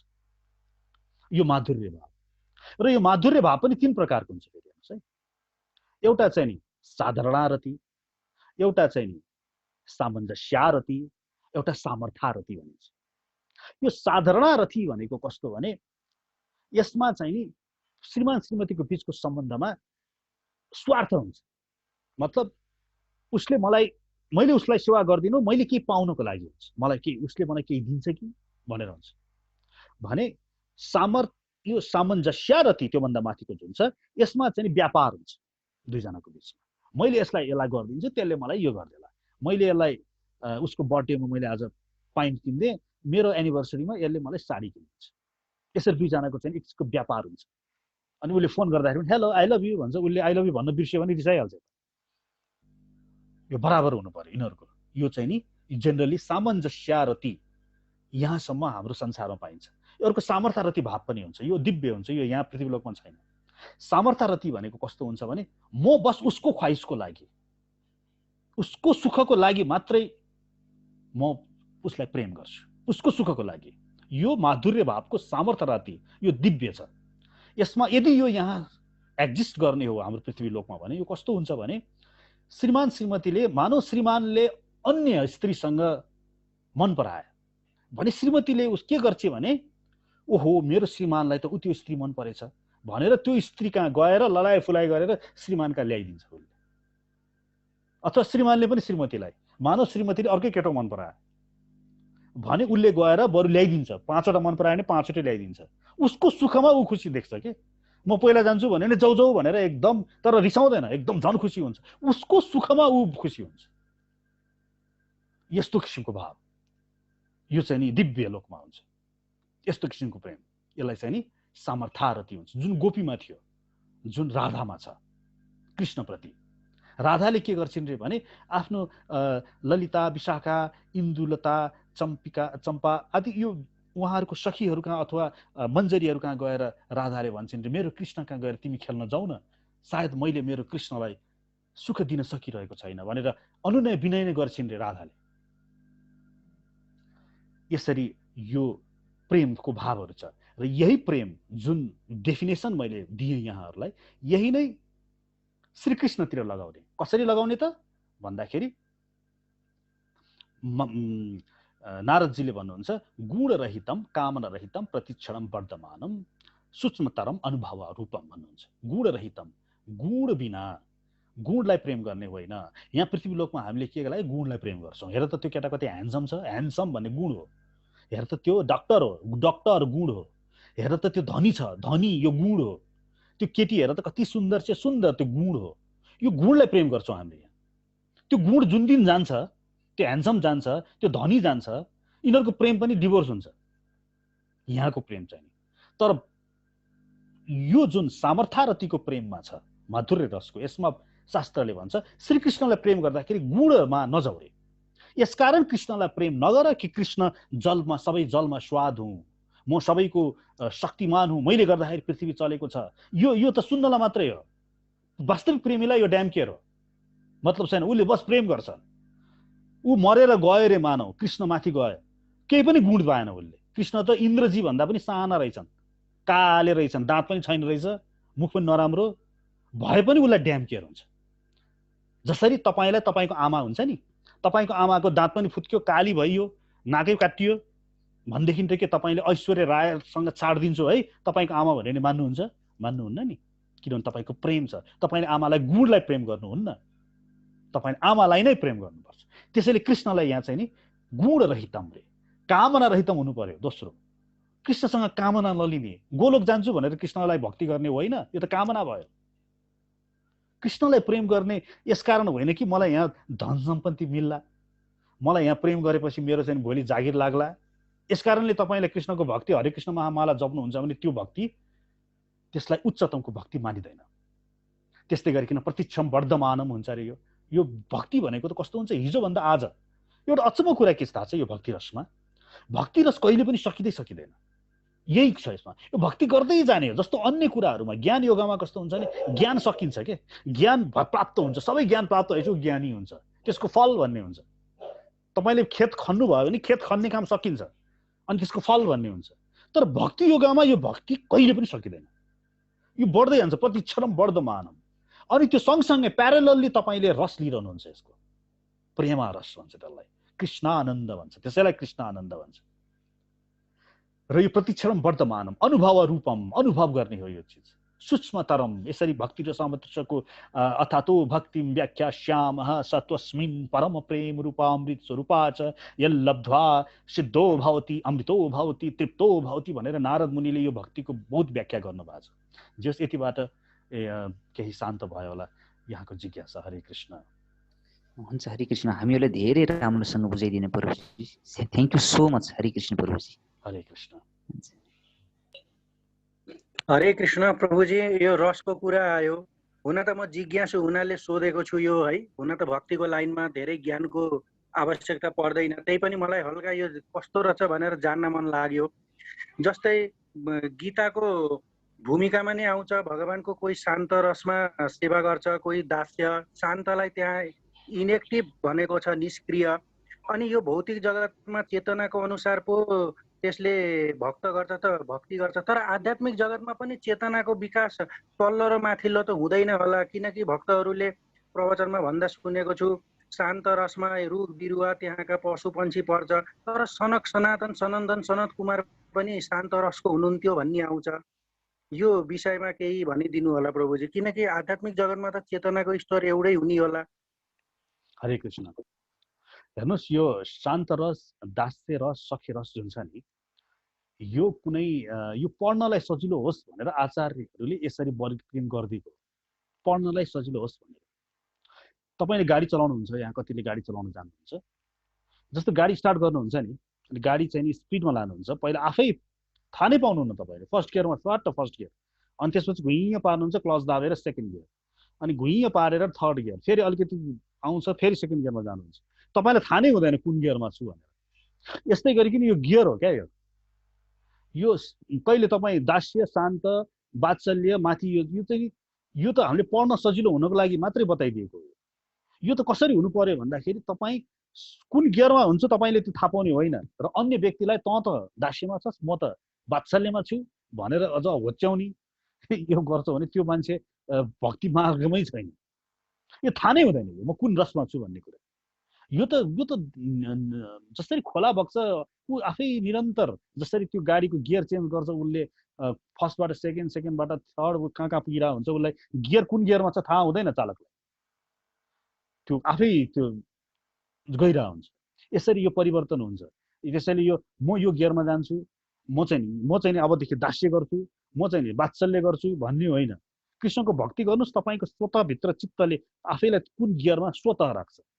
यो पढ्नको सजिलोको लागि मात्रै यसरी क्लासिफिकेसन र वर्गीकरण गरेर अध्ययन गरेको मात्रै हो। यो अध्ययनसँग मतलब छैन। व्यावहारिक लाइफमा यो के थाहा, कुन गोपीहरूलाई के थाहा कुन रसमा छ कुन रसमा छ। उनीहरूलाई त कृष्ण पनि चिन्दैन थियो। उनीहरूले चतुर्भुज विष्णु स्वरूपमा जब आए, आउँदाखेरि त घुम्टी काटेको थियो, मलाई त त्यही काले कृष्ण चाहियो भने। अनि काले कृष्ण समस्त विश्व ब्रह्माण्डका नायक हुन् भन्ने कुरा गोपी कसैलाई पनि वास्ता पनि थिएन, थाहा पनि थिएन। उदाहरणको लागि बराक ओबामा अथवा डोनाल्ड ट्रम्प अमेरिकाको राष्ट्रपति होस् नहोस्, उनको आमालाई के मतलब? हामी पो यो त डोनाल्ड ट्रम्प राष्ट्रपति हुँदाखेरि नमस्कार गर्न जान्छौँ, अनि डोनाल्ड ट्रम्प राष्ट्रपति हट्ने बित्तिकै अर्कैलाई नमस्कार गर्न गइरहेछ। तर त्यो आमा जसले डोनाल्ड ट्रम्पलाई माया गर्छिन्, उनलाई त्यो राष्ट्रपति भओस् चाहे नहोस् उनलाई के मन? उनलाई त त्यही काले, त्यो त डोनाल्ड ट्रम्प त त्यही छोरो देख्छ, उनले छोरो देख्छ, उसको नजरमा त्यही तात छोरा हो डोनाल्ड ट्रम्प। चाहे अमेरिकाको राष्ट्रपति होस्, चाहे भोलि मर्न लाएर चाहिँ नि दुईटै खुट्टा हात खुट्टा चाहिँ नि फ्याँकेर डेथ बेडमा बसेको होस्, ऊ त्यति नै उसको लागि त्यही नै हुन्छ। र उसले यसरी यो प्रेम भन्ने कुरा जुन छ नि, यसमा म कहाँ छु के छु भन्ने कुरा हामी प्रश्न राख्ने नै होइन। तपाईँ बस भक्ति गर्नुहोस्, श्रीकृष्णलाई प्रेम गर्नुहोस्, जपमालामा जप गर्नुहोस्, अनि तपाईँमा आफै अष्ट सात्विक भावहरू देखा पर्ने छन् भनेर रूप गोस्वामीले भन्नुभएको छ। जस्तै जिउ श्रृङ्ग हुने, आँखाबाट आँसु आउने, कृष्णको नाम सुन्ने बित्तिकै श्रृङ्ग हुने, एकदम राधाको नाम सुन्ने बित्तिकै त्यो व्यक्ति रोमाञ्चित हुने आदि भावहरू आफै आउँछन्। अनि यसरी आफै चढ्दै जानुहुन्छ र तपाईँ कुन भावमा हुन्छ भन्ने कुरा त त्यो त भगवान् कृष्णलाई मात्रै थाहा हुन्छ। तपाईँ दास्य रसमा हुनुहुन्छ कि सख्य रसमा हुनुहुन्छ कि कुन रसमा हुनुहुन्छ त्यो कृष्णलाई मात्र थाहा हुन्छ। हरे कृष्ण। हजुर प्रभुजी, सबै रस जुन जे भए पनि सबैको आफ्नै महत्त्व छ, त्यसरी बुझौँ होइन? सबै आफ्नै महत्त्व छ। अब होइन, दास्यभन्दा सख्य माथि नै हो, सख्यभन्दा वात्सल्य माथि नै हो, वात्सल्यभन्दा माथि माधुर्य माथि नै हो। त्यो सबै माथि माथि नै हो। तर म चाहिँ नि माधुर्यमा छु, म माधुर्य नै सुरु गर्छु आजदेखि नै भनेर गर्नुभन्दा आफ्नो चित्तले, आफ्नो भित्र चैत्य गुरु हुनुहुन्छ नि, भित्र हाम्रो 4 प्रकारको गुरु हुन्छ। चैत्य गुरु, आत्म प्रदर्शक गुरु, दीक्षा गुरु र शिक्षा गुरु। चैत्य गुरु भनेको ददामी योग्यम बुद्धिम, ददामी योगम बुद्धिम भनेर गीतामा भन्नुहुन्छ नि, म आफै ज्ञान दिन्छु भनेर भित्रको ब्रह्म आवाज के आफ्नो भित्र। त्यो ब्रह्म आवाजले जसरी कृष्णलाई तपाईलाई भजाउन चाहन्छ त्यसमै आफूलाई स्थित गरेर, चाहे दास्य नै होस् चाहे जे होस्, जसरी भजाउन चाहन्छ उसले तपाईलाई सानो कृष्णको सानो बालकको स्वरूपको एउटा त्यो दही खाने, दही चाहिँ नि लीला गर्दाखेरिको सानो एउटा कृष्णको किनेर ल्याउन लगाउँछ कि तपाईँको भित्री ब्रह्मले, अथवा कृष्णको तरुनो फिगर ल्याउँछ कि उसले, अथवा जस्तो सुकै जे भन्छ त्यो आवाज सुनेर त्यस अन्तर्गत आफू भक्तिमा लाग्ने हो। त्यो कहाँ पुगिन्छ, दास्य शास्त्र कहाँ पुगिन्छ, सख्य स्मृति कहाँ पुगिन्छ, आफूले सूक्ष्म त्यो ज्ञान प्राप्त, यो जुन आचार्यले दिनुभएको यो जुन ज्ञान छ यसलाई बुझेर मलाई त्यहाँ जानुपर्ने एउटा पथ निर्देशन, एउटा स्ट्रिट लाइटमा बाटोहरू हुन्छ नि, बत्तीहरू हुन्छ नि, यो बत्ती जस्ताहरू मात्रै हो। त्यो बत्तीले हामीलाई पथ निर्देशित मात्र गरिदिन्छ, तर चल्ने चाहिँ हामी आफै हो।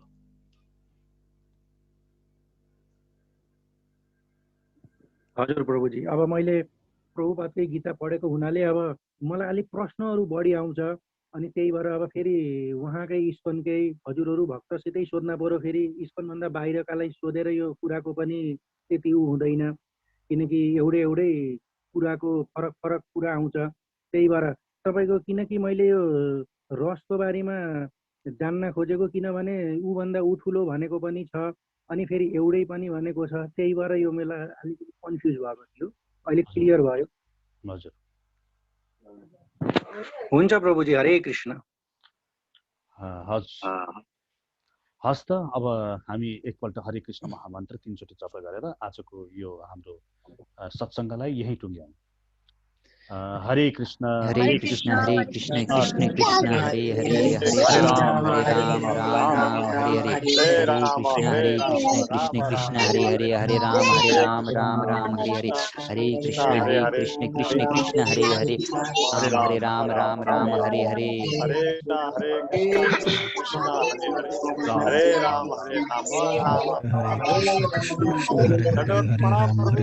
हजुर, हरे कृष्ण, राधे हरि बोल हरि बोल हरि बोल, हरि ओम, हरि बोल हरि बोल हरि बोल।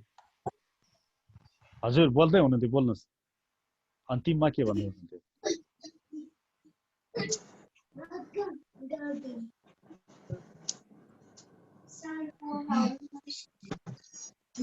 हजुर अन्तिममा के भन्नुभएको थियो? मैले हस् त, हस् ल, मैले लाइन काटेँ। हस्, हरे कृष्ण। हुन्छ प्रभुजी।